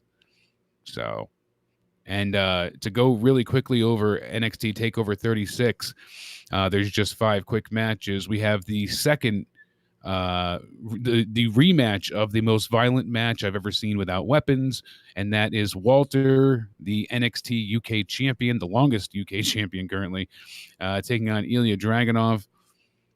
And I think they're actually going to take the title away from Walter and have Ilya win here. He's a hell of a talent. He's got a ton of charisma. People are kind of getting behind him. I think it's interesting, and I think Ilya is going to get the victory here so they can have a number 3. Yeah, that makes sense. Yeah, I think it's pretty much just that straightforward. That's it. It's a basic. We have Dakota Kai against Raquel Gonzalez. Sadly, it seems like Dakota Kai isn't going to get a chance to be champion because they've kind of had her already, debut on main event, and they're going to have her on the main roster soon enough. So I think Raquel Gonzalez retains here. Yeah, I think in a weird way that's like a good thing for Dakota Kai that she's getting out of this kind of dying NXT to go do something, but it's also worrisome because, man, I just love her and Tegan Nox, and I wish that they had more matches, and I guess we can always we'll always have Paris. We can always go back and watch that match and that time, but I hope they let them bring it to the main roster, but they won't, so it's all going to hell from here. Raquel Gonzalez is not the best thing in NXT as the women's champion, and Dakota Kai leaving, I mean, that just leaves that fucking division bare. They're already missing Candice LeRae, Shotzi, Tegan, and now Dakota Kai. Yeah, if that happens. I mean, this happened before when they lost the 4 Horsewomen. Yeah. And that's why they had to build up more talent. So now they've got Gigi Dolan and It feels worse now because of the way the condition NXT is in. It feels way worse. Yes, that's the problem, because they're in essentially dire straits and being reformatted, and we don't know what the future holds. Speaking of that, LA Knight, the current $1 million champion, and you and I both don't really care for adding in, non-effective titles, basically. These useless, non-legitimate titles, the FTW title, things like that. So the $1 million championship is on the line against Cameron Grimes. But if Grimes loses, then Ted DiBiase Sr. obviously has to become Knight's butler. So I think the LA Knight is going to win here. I think we're going to see DiBiase become Knight's butler, and this story is going to continue. I don't think they're done with this yet. I would love it if Cameron Grimes won and Ted DiBiase retired the $1 million title, like Spaz said, but I don't think that's going to happen. I think LA Knight wins, and Grimes is going to be so sorry, I couldn't do it, and DiBiase becomes Knight's butler because they want the comedy with that. Right. Yeah. I think that pretty much DiBiase having to be Knight's butler, like full on right out of like, he's Virgil basically. Basically, yeah. So that's what they're hinting at, and that's what I think that we're gonna get. So now he's the Virgil of what he had before. So, and I think they'll do something about calling him Like I think that's the comedy skit they're aiming at with having him become, the butler. So we'll see what happens. Next up, we have Kyle O'Reilly versus Adam Cole in a 2 out of 3 falls match. First fall, traditional wrestling. Second fall, street fight. Third, if necessary, of course it will be, steel cage. Who do you think wins? Give me 1 second, Jake. Yeah, I'm not even that excited about this, honestly, and I should be, because I'm guaranteed it's going to be a great match, but them having the street fight first, they killed each other, both having to be stretchered out. Kyle wins. What a moment. That felt like it ended the rivalry. Even though they had that kind of like cliffhanger at the end of, I'll get you, and, kind of thing with Adam Cole being like, this isn't over. I figured when we would see them face again would be for the title, honestly. Or, Adam Cole would be champion, Kyle would be taking the title away from him, or vice versa, maybe. With this one, you would think Kyle O'Reilly has to win here, but I'm picking Adam Cole, honestly.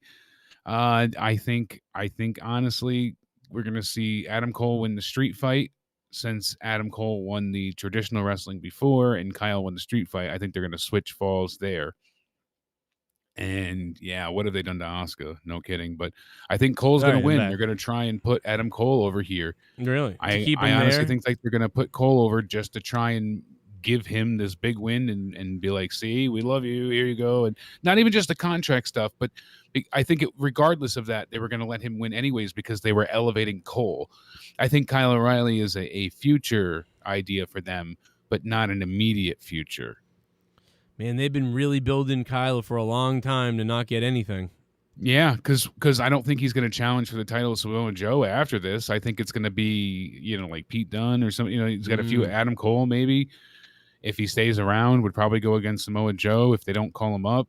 But we'll see. I still don't think Adam Cole's re-signing with WWE. For not because it's even like, I want it. It just doesn't really make sense from everything we've heard. He said that he doesn't want to lose his Twitch account because NXT, you don't have to lose your Twitch account. But if he goes to the main roster, he does. And he says, I will never give this up. No matter what they say, I'll never give up my Twitch. So that's a pretty big sign of what are they going to do? WWE's not going to be able to say, well, you can keep yours. They can't add that in because then everybody else is going to say, well, that's not fair. Yeah. So they can't have that. So how can he keep his Twitch account? He has to be going to AEW. Yeah, it's got to be something like that. How can these people... But didn't you say Paige kept hers too? Paige was streaming, but she's not an active roster member. Right. So I guess that's how she gets, and she goes under Soraya. So there was some like agreements there, but I think she's also paying money to WWE out of her Twitch. I think she handed over the financials. It's so weird, man. Because if you're still streaming with them, then you had to hand over financials, and that would go against your downside guarantee. Right. I wonder what the setup is over there with that. It just seems like it's just bound for one big contradiction as far as that goes. I don't know, man. It does feel like a big walking contradiction, or like just some, like you said, some people are grandfathered in, or some people get special treatment. You know, that type of shit is definitely what it feels like. Duncachino? Don't mind if I do. Oh shit! What's my name? Duncachino. It's a Whole new game. Duncachino. You want creamy goodness? I'm your friend. Say hello to my Chocolate blend. If you go back to WWE 2K19 and with the announcement of the new game, half of the roster is gone. Kind of sad. Yeah, that's pretty crazy to think about. Back to 2019 or 2K19. When was the roster established in that game? Probably early spring. Maybe. Yeah, I don't remember. So like, yeah, that's pretty crazy. Hollywood Guy, what's up, Hollywood Guy? Thanks for the $5. Yeah, actually, it's just about half of the roster when you think about it. Well, I mean, it was bad then. It's bad now. It's gonna keep being Shit bad. bomb! You become Alex a Oley. shit bomb. Please play the open to Sammy's vlog. It's funny AF. Is it the thing we played the other day? I think it's just him giving the contract to Fuego, I thought. Well, I mean, the other day we... Yeah, that's a skit in the thing later on. Is he talking about the thing the QT Marshall thing we played yesterday? That's later on in the vlog, I thought. That was like... When I watched Sammy Guevara's vlog... I thought it started with him recapping... Yeah, I don't get... Why is that fun? Oh, I can't play that because that's AEW. Yeah, so... I don't know what I can play. I mean, I don't know. Is it the... Oh, because Virgil. I see what's going on. Oh, when they mess with Virgil with the room number? Yeah, this is funny. Yeah, they... What the hell?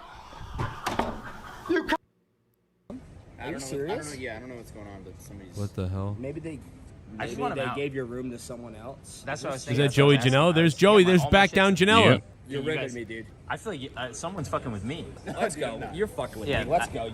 You're such a fucking liar. Dude. You're lying, dude. I'm not. I don't believe you. You're gonna realize. Do you hear that? You probably turned it on. Yo! Who the fuck is that? I fucking told you. Dude, what? I fucking told you. Who is that? Who the fuck is this? What the fuck you want? Who the fuck is that? What the hell? You come and look and bang on my fucking door! Is that fucking Virgil? Motherfucking right! Virgil, what were you doing in there? What are you doing in my fucking room? This is your room, bro. This is Sammy's room. So Hey, look, a real wrestler. Yeah. I told the motherfucker out there I want to take a fucking shower. You were in there and for he gave 7 me a hours? room. How long was he in there for? What were you doing? I was stretching this fucking long piece of meat. Yeah, take this fucking towel. Take this other Jesus. cum infested towel. Take this cum infested towel. He said. Oh my God. Yeah, well, Virgil. That's the real Virgil. Take this cum infested towel. That is fire. What the fuck? Who got the money? That was his fucking Who got the money? You should be giving him money. You should be giving him money, Virg. No, I get money any fucking No, thing Sick I did do. enough. Okay? Yo. When I come walk down the hall, this fucking dick is swinging, I get paid. Oh, come on. We all use cards. We're on we all use cards. What? Yeah. You got my money? No, Virgil, Come on, I Chris. don't have any money. Come on, Chris. This might be one of the best things Joey Janela's done in years, except for when he almost fought Enzo but didn't. I love you, Joey Janela. What's up? Back down Janela, baby. Get my money. Oh my God, it's lightning out too. That was pretty funny. Yeah, So Sammy does a good job with his vlog. It's usually very comedic and well he's timed. right up our alley with his vlogs, I think. Yeah, I've watched him before he was even a part of AEW with some of the vlog stuff, but I didn't care for his wrestling character. I liked his vlog stuff. I didn't care for the tongue sticking out, panda head. Like, that was weird. Yeah, it didn't make sense. Now he's great though. It's weird. Now it's like he's... Well, now he got away from all that. Yeah, he's got away from the tongue thing, and I still like the cue cards. That's when he got to show a bit of character. Yep. I like the fact that Jericho warmed up to him, he said, and it just worked out, and they became friends. He kind of got that. He kind of did the Justin Bieber thing, like where Bieber was like, oh, you know, he was like such a girl, like when he was like poppy stuff, and then he like went a little more edgy to try to be like, look, I'm a man. You know, like, I don't know. It's like, I don't know, whatever it is, but Sammy Guevara's got it because he's wrestled all over the I like him in a panda hat thing at this point. Like, I would be like, yeah, fuck. Going back, but then I didn't care for it. I always just thought that it's Shawn Michaels. That's what it is. It's just Shawn Michaels. He came out in mirrors and shit like that. Flamboyant. Yeah, he's like Eddie Guerrero-ish Shawn Michaels. It just didn't fit with the whole inner circle, you're now a badass vibe that they had going. You know, it was weird. So yeah, I get it. Listen, because of the copyright, we can't do any donations with that clip. Well, maybe. I mean, they're all copyright. I mean, like, to be honest. There was an elevation tonight, but I did not see it. Yeah, I didn't see anything yet either. And as we did say before, you know, we left off with the last match here. Who did you say would win, Kyle O'Reilly or Adam Cole? A 2 out of 3 falls match. So it's a traditional wrestling straight-up match and a street fight, then a steel cage. I said Adam Cole's going to win. I think they were going to make a big deal out of him anyways and build him over this. I'm going to say that Kyle O'Reilly wins. All right, good choice. And I mean, I could see him winning. It makes sense for either man. But... I just don't know why you build Kyle O'Reilly for all these months to be this great thing, and then he doesn't win again. Like, he still doesn't win. He's never won the belt, right? No.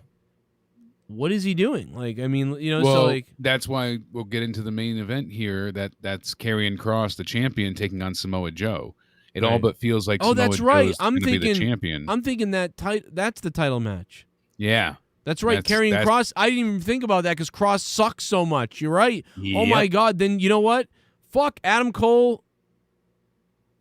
That's what's making me feel like Adam Cole's winning because the title's not on the line. If the title was on the line, then I'd be going for Kyle O'Reilly.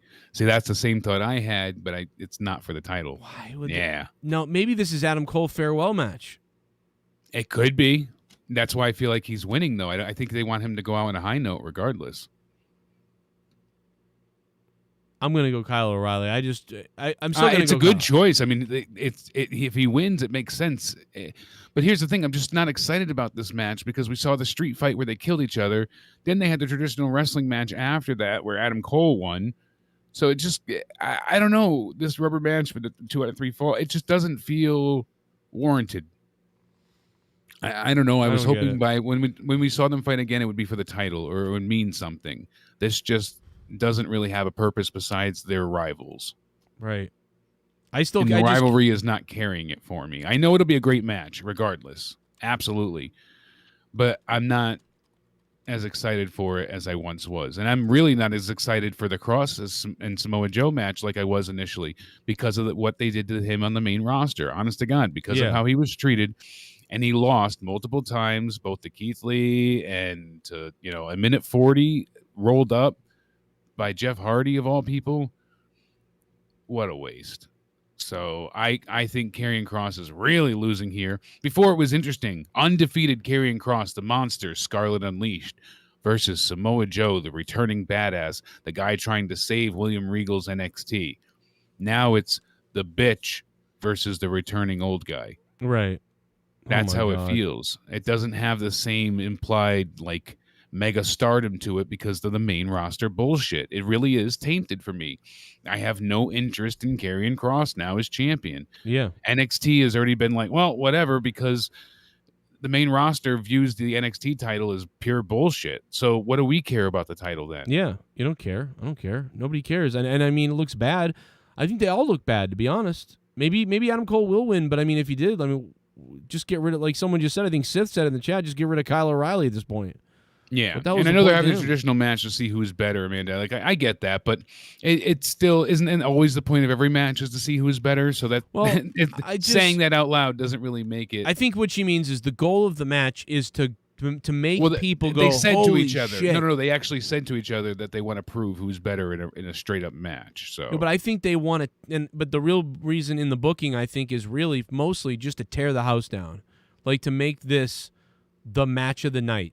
I really think that that's this goal. Is this match is supposed to just tear it down, to be an entertaining match. That's the whole point of it, as this big special attraction. Fuck who wins, really.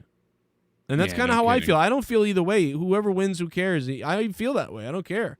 I just don't see how they have Samoa Joe lose here because who else to face Karrion Kross, and they want Karrion on the main roster. Yeah. He already feels like a ruined bitch. You know, they got rid of Bobby Fish. Whatever. Go ahead and let Adam Cole go to AEW already. He doesn't have a no-compete either because his contract is already up and he's on a handshake agreement. So he can literally be there, Wednesday on Dynamite. Yeah. That's insane. So I can't believe that though, because dude, WWE can pay Adam Cole like $1 million. He said he doesn't care about the money though. He said he just wants to keep his Twitch account and he wants to have good wrestling matches. What's AEW gonna offer him? $200,000, $100,000? I bet they're paying Nyla Rose $2 million. I'm sure they'll Where give is Adam Scarlett? Cole a good amount of money. She's not That's even ridiculous. with Cross on NXT. Fans were cheering Where is Scarlett on Raw and NXT.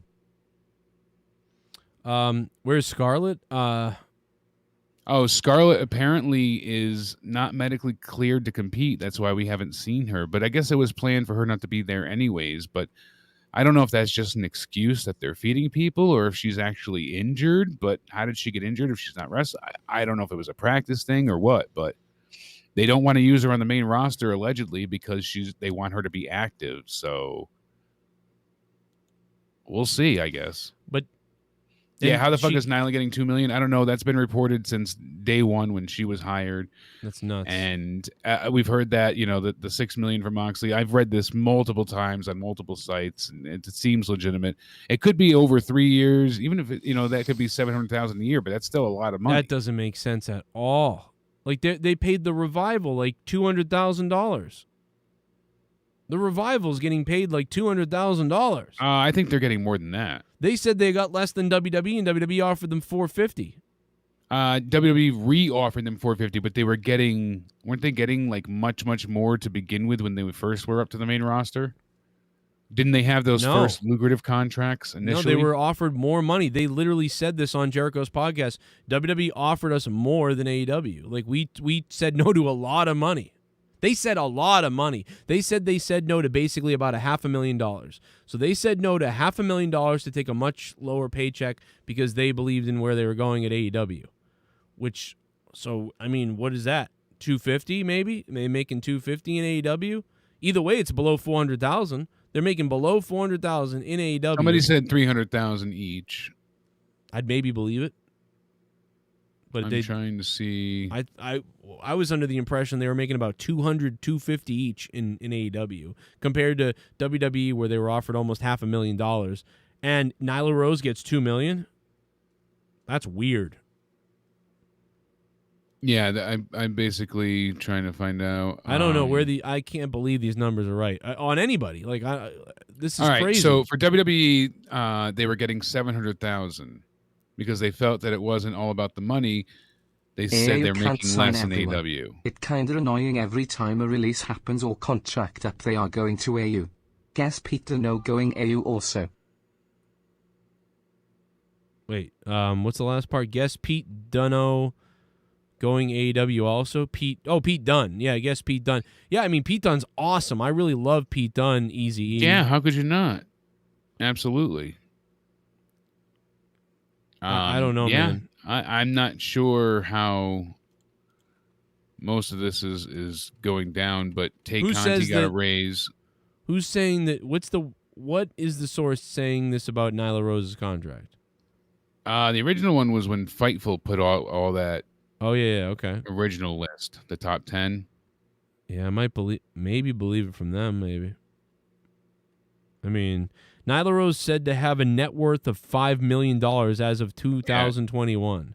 And then they have all the contract expiration dates right here. Like Bryce Renberg is to 2021, Jericho's to 2021. Nyla Rose is worth $5 million.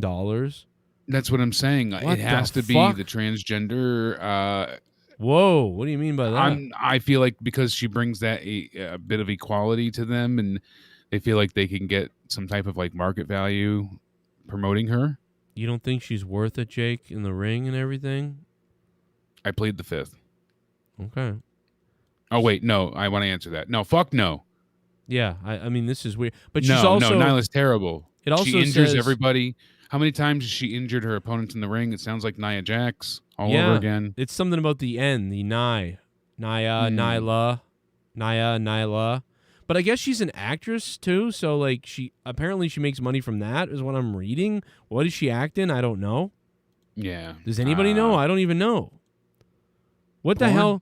So what's Dash and Dawson? What's one of their real names? Crap, I forget at this point. I don't remember either. Like Dash Harwood. Like what are their real? I don't even know what their real names are. Dax Harwood, right? Isn't that? I can't even remember at this point. Yeah, I don't remember either. Thunder Rosa. Let me look her up. I mean, she's a fighter and all these things. Yeah, even like what Sith said, if Adam Cole, O'Reilly, and Roderick Strong, they all leave WWE and NXT, when Adam Page returns to AEW, you have all 5 members of the Elite surround Adam Page, lights go out, and then you bring the Undisputed Era in the ring, and now working with new member, Adam Page, and then they do Blood and Guts, Elite versus the new Undisputed Era. This site estimates Thunder Rosa's net worth at about $1 million. Yeah. So you're telling I wonder me if that contract is 5 years for $2 million. That would seem more likely. That would make sense because that's 3, because 6, it says she's there to 2024. So that would be a 5-year deal. Okay. They really wanted her. So that would be almost $400,000 a year. So Nyla Rose. That makes sense. That makes perfect sense. Whatever it is, take $2 million off or whatever, because they're always way over. Like Thunder Rosa no, probably. But that makes sense because if they're giving her $400,000 a year, like the one said $280,000 for Nia Jax, LMAO, Nia gets more than that. Believe it or not. Nia Jax, yeah. Yeah. Nia Jax makes. I'm sure she makes a good money. deal of money. So, I just don't believe this. I think Thunder Rosa isn't worth $1 to $3 million either. I feel like she's worth. Well, I mean, she is worth that to me based on these other salaries. But I mean, like, does she really have that money right now? I don't know about that. But yeah, I don't know, man. I don't know, but these numbers seem crazy to me.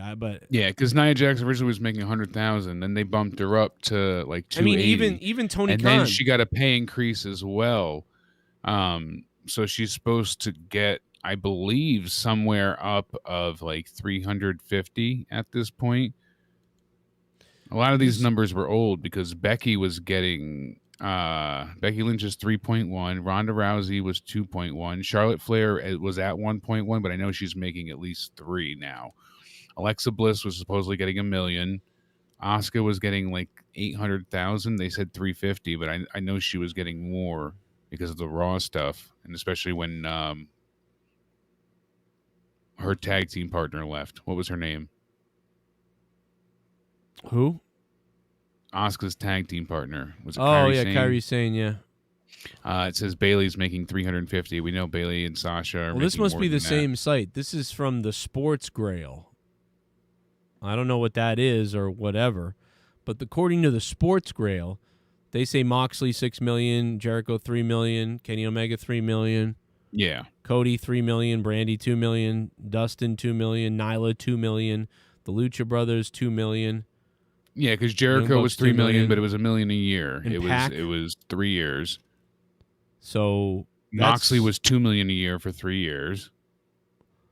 Then the only other site has Sports Lister confirms those same numbers. They only have up to Pac listed, the top 10. And I remember Tony Khan at one point saying that, we can't just give everybody 6-figure contracts. Yeah. And he said 6-figure. So that means we can't just give everybody six-figure contracts. Well, that means that you're talking about paying a lot of people under 100K. So everybody isn't getting $1 million or 100K. It can't be true. No, the unless max you lied. casters, the people like that on Dark were getting, $50,000-$60,000. Right. Sometimes more, like closer to 80,000, but they do get paid. Plus, then they get merchandising and things like that. Like that's just a base salary. And they get their pro wrestling tees stuff. Jericho, I know, is true because Jericho confirmed it's the biggest amount he ever got paid, and we know what his WWE contract was. And Moxley said it at one point too about the 6 because he's getting $2 million a year. I remember that. Well, Moxley also said, So if Nyla is getting that over 5 years, then $2 million makes sense because that's $400,000 a year. Right. Right. So that's still a lot sense. of money. That's a lot of money, but she's considered to be like an original, somebody that they're launching with, and they really want to put a lot of promotion behind and things like that. So that's why And Nyla Rose gets that. LGBTQ support.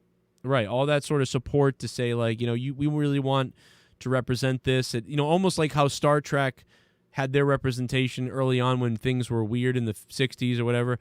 And so AEW was like, we want to sort of do that with a transgender person in wrestling. And so like they really held her up high as that sort of thing. So I get that.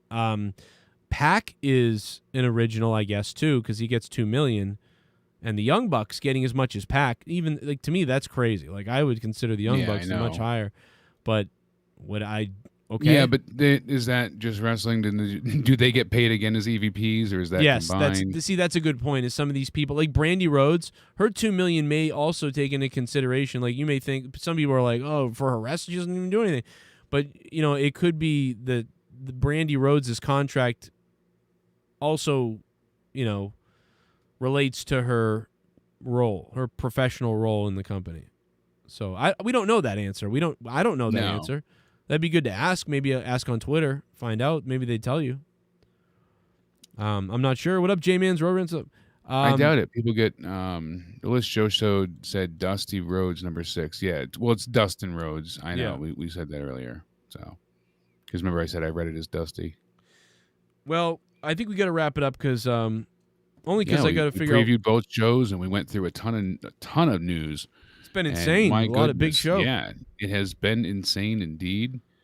And I'm telling you, it's been quite the night. I mean, holy hell, everybody has been so supportive, and I cannot thank you all enough. I was severely anxiety-ridden about this friggin' $320 medical bill come Monday, excuse me. So you guys are amazing. Much love, and we still got so much content. I got a $50,000 IRS bill. You want to switch? Yes. And then you could take all the pain and injections. I'll take the IRS bill, and I'll blow the IRS. I might switch with you. I might switch with you, I'll take the hell. Yes, and then I can really just, end it all. Ladies and gentlemen, I had so much fun tonight. Hell yeah. I got to go find out what the hell is going on upstairs. Leah's been asking me for help for like an hour and something. I don't know what's happening.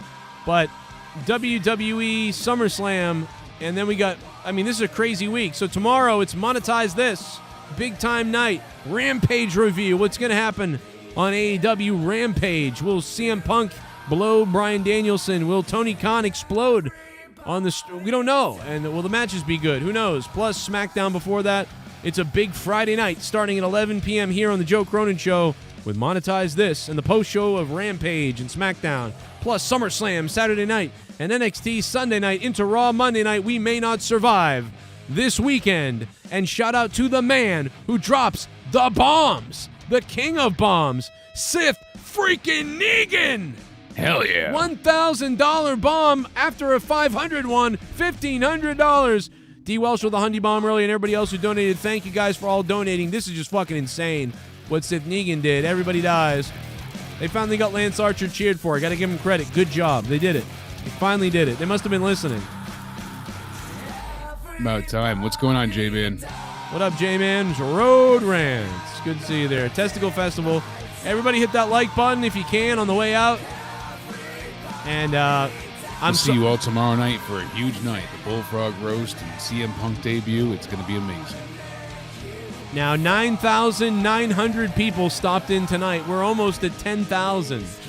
Huge night tonight. There's so much interest in this. I hope you subscribe if you're new to the channel.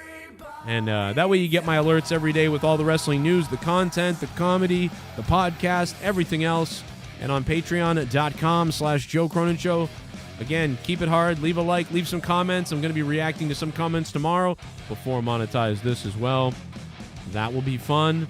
9,914. I think we'll hit 10,000 before the night's over. So much anticipation for potentially the arrival of CM Punk or whatever the hell is going to happen. It's a big one. Good night. Hit Jake up at Countdown Ended on Twitter. At Countdown Ended. I'm at JCS Commentary.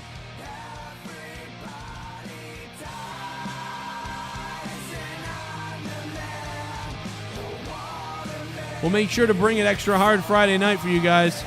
Courtesy of Sith Negan. 11 p.m. Eastern Time.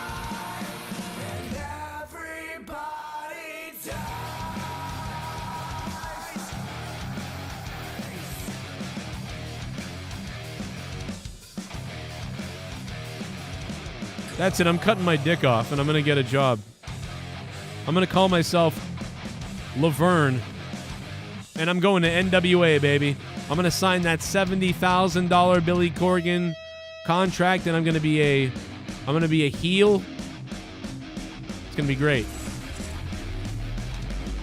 Or I'm going to do something else. I'm going to do something. I'm going to come up with something, guys. I don't know what it is, but I got to figure it out. We're almost at 300 likes, too. Thank you, guys. My arm hurts still from the COVID shot. Ow. Everybody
We did it, everyone. $1,000 from Negan.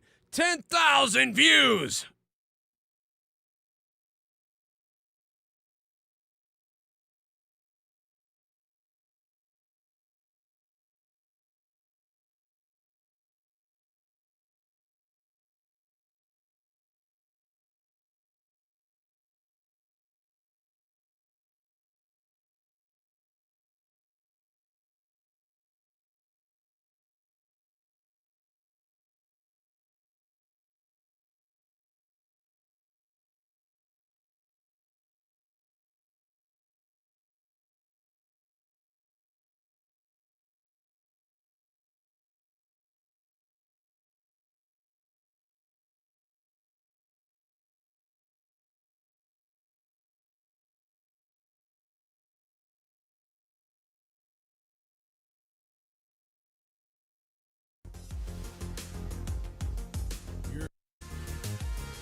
And I got the jab and my arm hurts.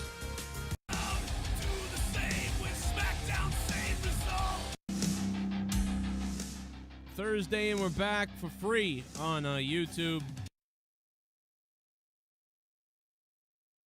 No Punk tomorrow. Your medical bills cut even more in half. Oh.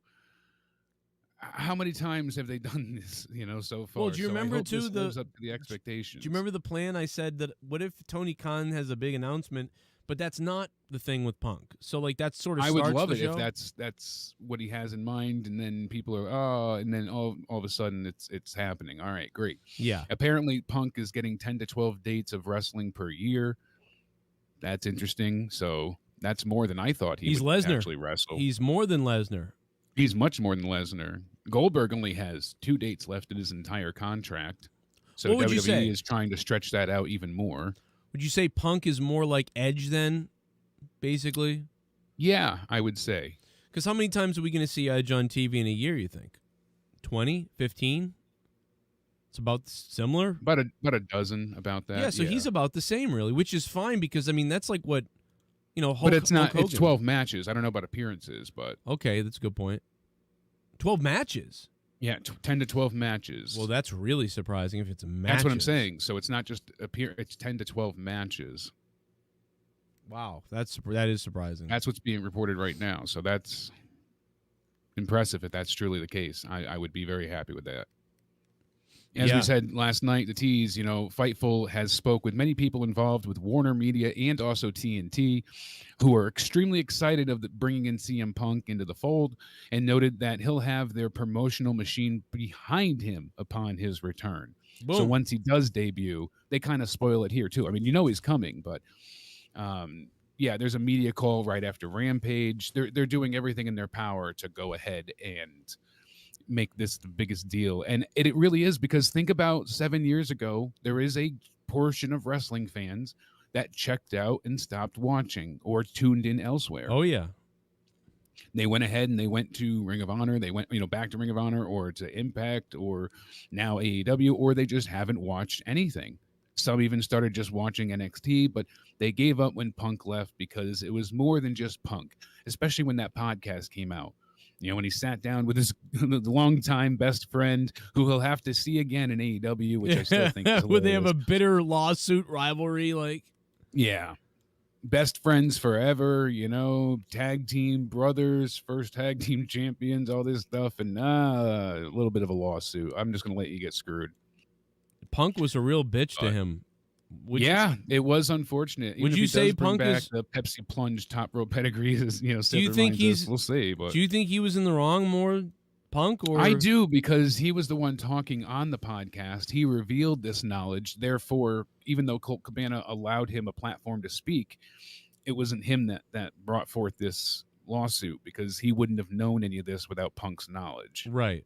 So if he went and Punk told him this in confidence and he said it, then I'd be like, oh, he shouldn't have opened his mouth. But Punk went there knowing that was the issue. So right.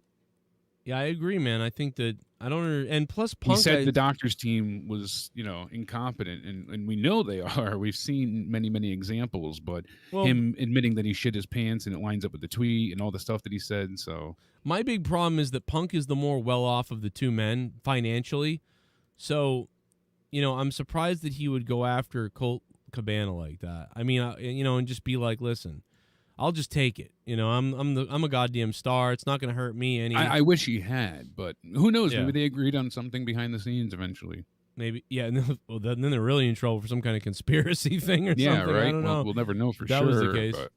Yeah, I don't know. I find it distasteful, but whatever. Especially if Colt Cabana was hung out to dry, I don't understand.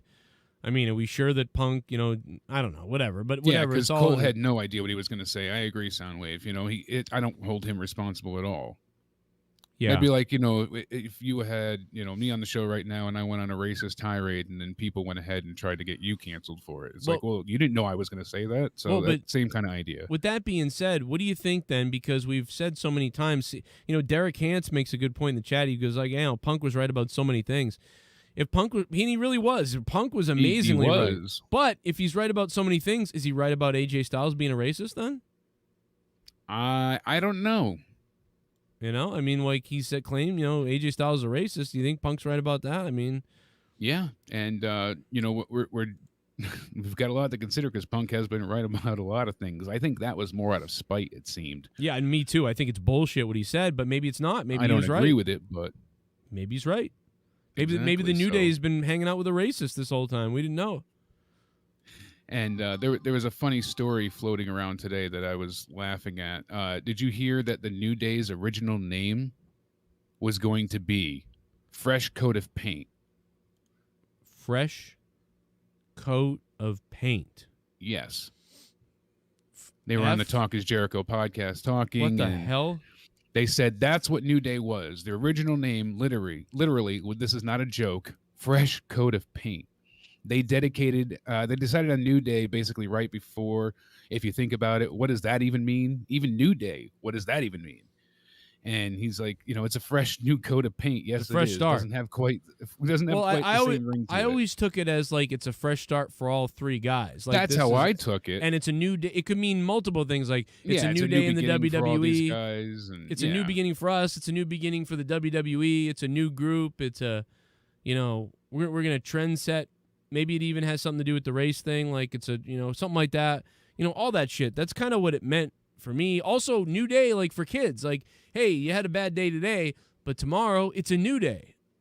So I always took it as some kind of uplifting, positive message. And they always said that. Like, we're power of positivity. So that it made sense to me, kind of, Fresh coat of paint made me laugh, though. So, yeah.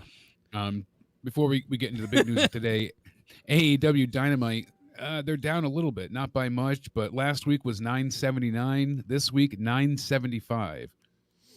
I said just under 1 million, and unfortunately I was right. I was hoping they would get over 1 million, but I didn't know if they had enough to, like, the first hour was great, but they kind of dipped off after then. Yeah, I mean, I think this is a little fatigue from people. My thing is, what the hell is going to happen Friday? Everyone's kind of waiting for Rampage, too, I believe. I think that's going to be a big record-breaking Friday 10 p.m. number. Okay, so Dynamite, what did Dynamite draw on a Friday? 580,000? Is that the number? Something like that? it was not great when they were starting at 10 p.m. And what did Rampage draw last week on their first night? 750. Right. Okay, so Rampage beat Dynamite's Friday and Saturday ratings already. Yep. So Rampage beat it, but it's the first night, so you expect it. But you expect the same amount of people to watch the next Friday, but you also expect new people. So if we can get 1 million people to watch, that is, I believe, is the number. If you can get 1 million people to watch on a Friday night in a shit time slot.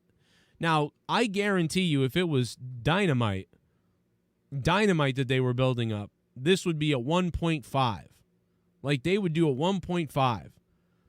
But because we're plugging this awful hour, I don't think you're going to get a 1.5. I don't think you're going to get a 1.3. I think you're going to get something around 1 million.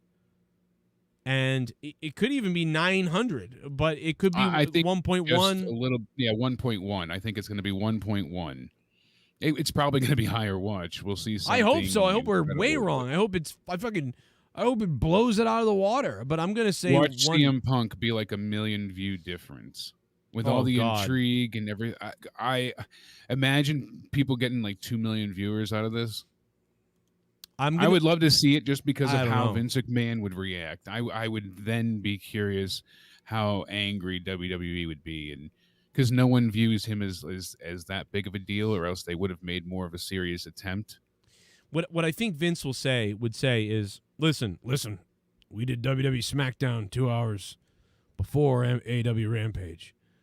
In SmackDown, the go-home show to SummerSlam Had 2 million viewers. is going to draw 2.5, 2.3 million viewers, and we didn't bring back CM Punk or somebody. So that's what Vince will say. Yeah, good job. You brought in CM Punk for all these millions, and you did 1 million people. Good job. We did 2.5 million. That's actually a great point. He might shit himself on the inside, but on the outside, he would absolutely say something along those lines. That's really quite poetic. Now, if you could get 1.8 or something crazy number, that would be well, wow. That's interesting. Now, I'm going to guess that they do 1 million, just around exactly 1 million.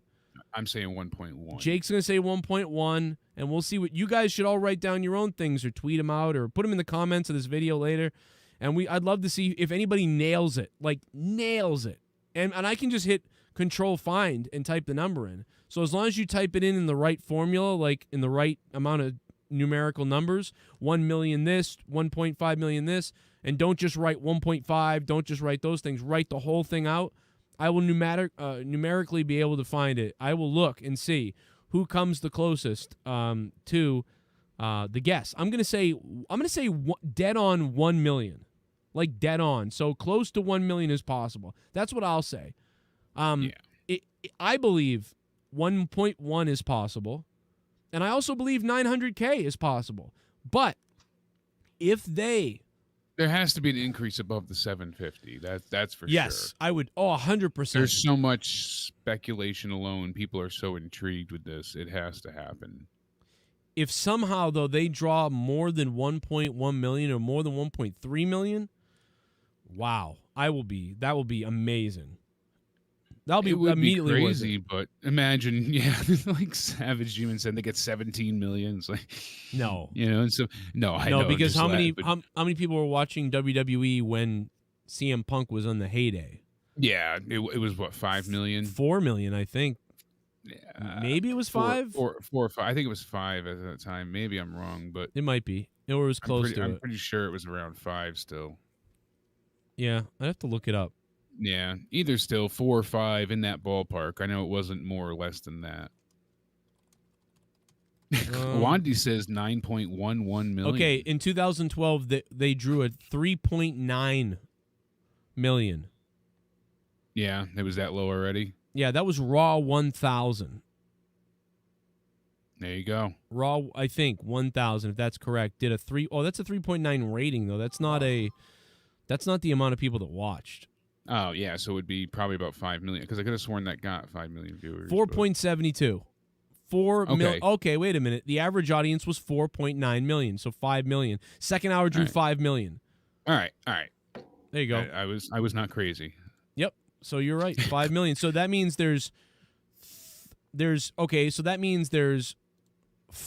about 4 million missing people between people that watch WWE and don't watch AEW and people that just don't really watch wrestling anymore. There's 4 million people that know who Punk was that don't watch. Where are they? Will they come back? Yeah. And you're going to find that out.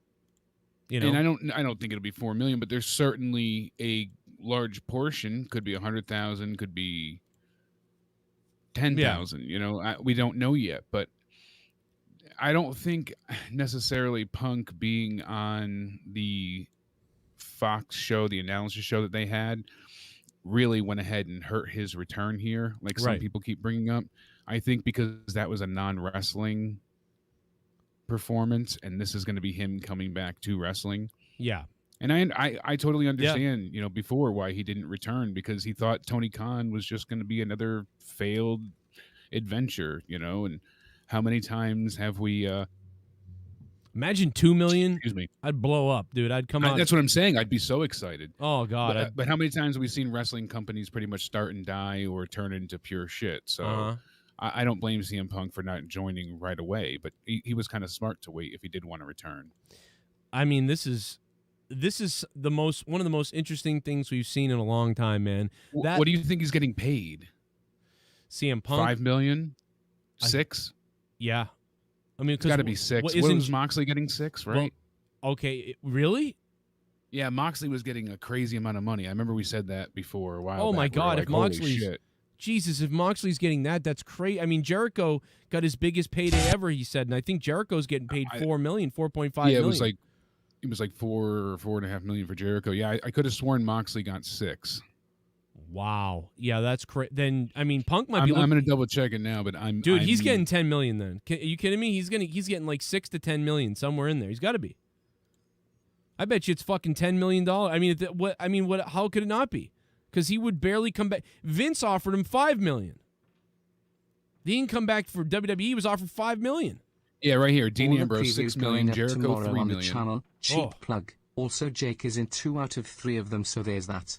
Yeah, 2 out of 3 falls. Tomorrow, Spaz Phoenix podcast. Thank you, man. Spaz Phoenix podcast on YouTube and on Spotify and anywhere where podcasts are heard. Jake's over there all the time, and Spaz Phoenix has really long, good takes on breaking down the wrestling. Really enjoy it. It's a different style, so check that out. It's a different take, no doubt about it's it. more from long Spaz. form. Yeah, he'll really go through every match, move my move and things like that. So check that out, especially NXT people. Thank you, Spaz, for $3. You'll be shocked at this list, but number 10 is Pac at $2 million. The Young Bucks make $2 million. Lucha Bros make $2 million. Dusty Rhodes makes $2 million. So does Brandy Rhodes. Nyla Rose makes $2 million. Dustin Rhodes. Well, it says Dusty Rhodes here. Yes. Well, Dustin I mean, Rhodes. come on. What is he back from the dead? Yeah, I know, but I'm just reading it as it's written. So excuse me. Nyla Rose makes $2 million. Well, if it said cunt sauce, would you read that? No, I'm just messing with you. I would. Cunt Rhodes. No, I would too. Whatever's on the prompter, Joe. I know. Cody Rhodes, 3, same as Kenny, and Chris Jericho allegedly makes 3, which I had heard before. Yep. And Dean Ambrose is making 6. I remember when they hired him, they saw him as a difference maker. Mm-hmm. I heard Darby Allin's now getting $1 million. Whoa. I mean, they're really paying a lot of people. Brandy Darby Rhodes Allin's... is the highest paid AEW female wrestler with an annual salary of $2 million. Same as Nyla Rose, but I'm assuming she's also there. Wait, Nyla Rose is getting $2 million? Yep. For what? You know what for? For the surgery? I'm like, why is she getting that much money? What?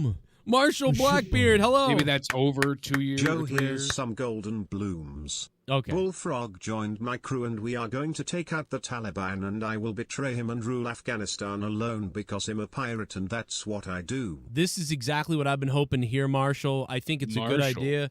Marshall Blackbeard did teach. You make sure that you own him. I want you to control him over there, okay? Take him over the wall. Say Blackbeard is a pirate and he will take him down. He'll go on the high seas. Don't mind if I do. What's my name? Another dono coming in. Alex Soli. Duncachino. You want creamy goodness? I'm your friend. Say hello to my chocolate blend. I got a bad feeling no Punk tomorrow. The surprise Jay White attacks Kenny Omega. This will be the biggest disappointment in recent pro wrestling. Dude, I am telling you, there will be a riot. Alex Oli. There is no chance in hell that Punk does not show up. There will be a riot. People would turn away and never watch again. They would be furious. Like, it would be, I mean, yeah, it would be awesome for, like, weird heat, but the heat that you really don't want. It would be the biggest, other than the pyro not going off in the explosion death match. Like, Duncachino. Wow. Because Jay White did tweet Chicago, see you soon 3 hours ago. That's just to throw you off the Punk scent a bit. That's all it is. I'm your friend. Say hello to my chocolate. I think everybody's going to be there. What up, Chris Elkins? Chris Elkins is just, dude, Chris is just so sweet. He didn't even say anything. He just wanted to donate $5 to support the show. So, United Center just said if you retweet and follow their Twitter account, you can win one of 2 AEW numbered 21 jerseys. Oh, which look pretty badass. Yeah. They also have 2 100 level tickets that you can win as well. So we're not in Chicago, but it would be cool to win the jersey. So go ahead and check that giveaway out on Twitter. Well, Shit bomb! I would definitely want You to. become Cody Mastro chiming a in. shit bomb. Wow, you guys are firing it up. AJ Adams, I'm fired up. I'm not done with you. Woo! Your lucky super chat censors me. Trust me, I would verbally pay you. Anyways, I love you, chat. www. What up, Cody Mastro? Cody Mastro, now married. Cody chiming in. And he's engaged, baby. He's going to get that fine punani of Janelle. Just random question, do you think Paige is working on a return? I thought other day with all these WWE releases, they've kept her. She under contract doing nothing. I know, and she's still able to stream at times. It's very bizarre. I think what they're being nice doing with Paige. Yeah, they're just continually paying her, maybe because they feel bad that she got her neck broken. They feel like she's kind of a star. They want to be nice. And they know that they don't want her to go elsewhere because she wants to wrestle, and they just haven't cleared her with their doctors. They like even her. Though she said she's clear. They like her. The Rock likes her. She's in the WWE family. I think they're taking care of her, and that's really what it is. And I don't know. I mean, she kept saying she wanted to get cleared to wrestle again, so... Yeah, and we've seen. Look at how many other people we've seen come back. She had a different issue, but What's my name? Duncachino. It's here old comes Alex You want creamy goodness? I'm your friend. Say hello to my chocolate blend. Good way to measure Punk's drawing power is Money in the Bank 2011. How many people were there before he left, and then how many left because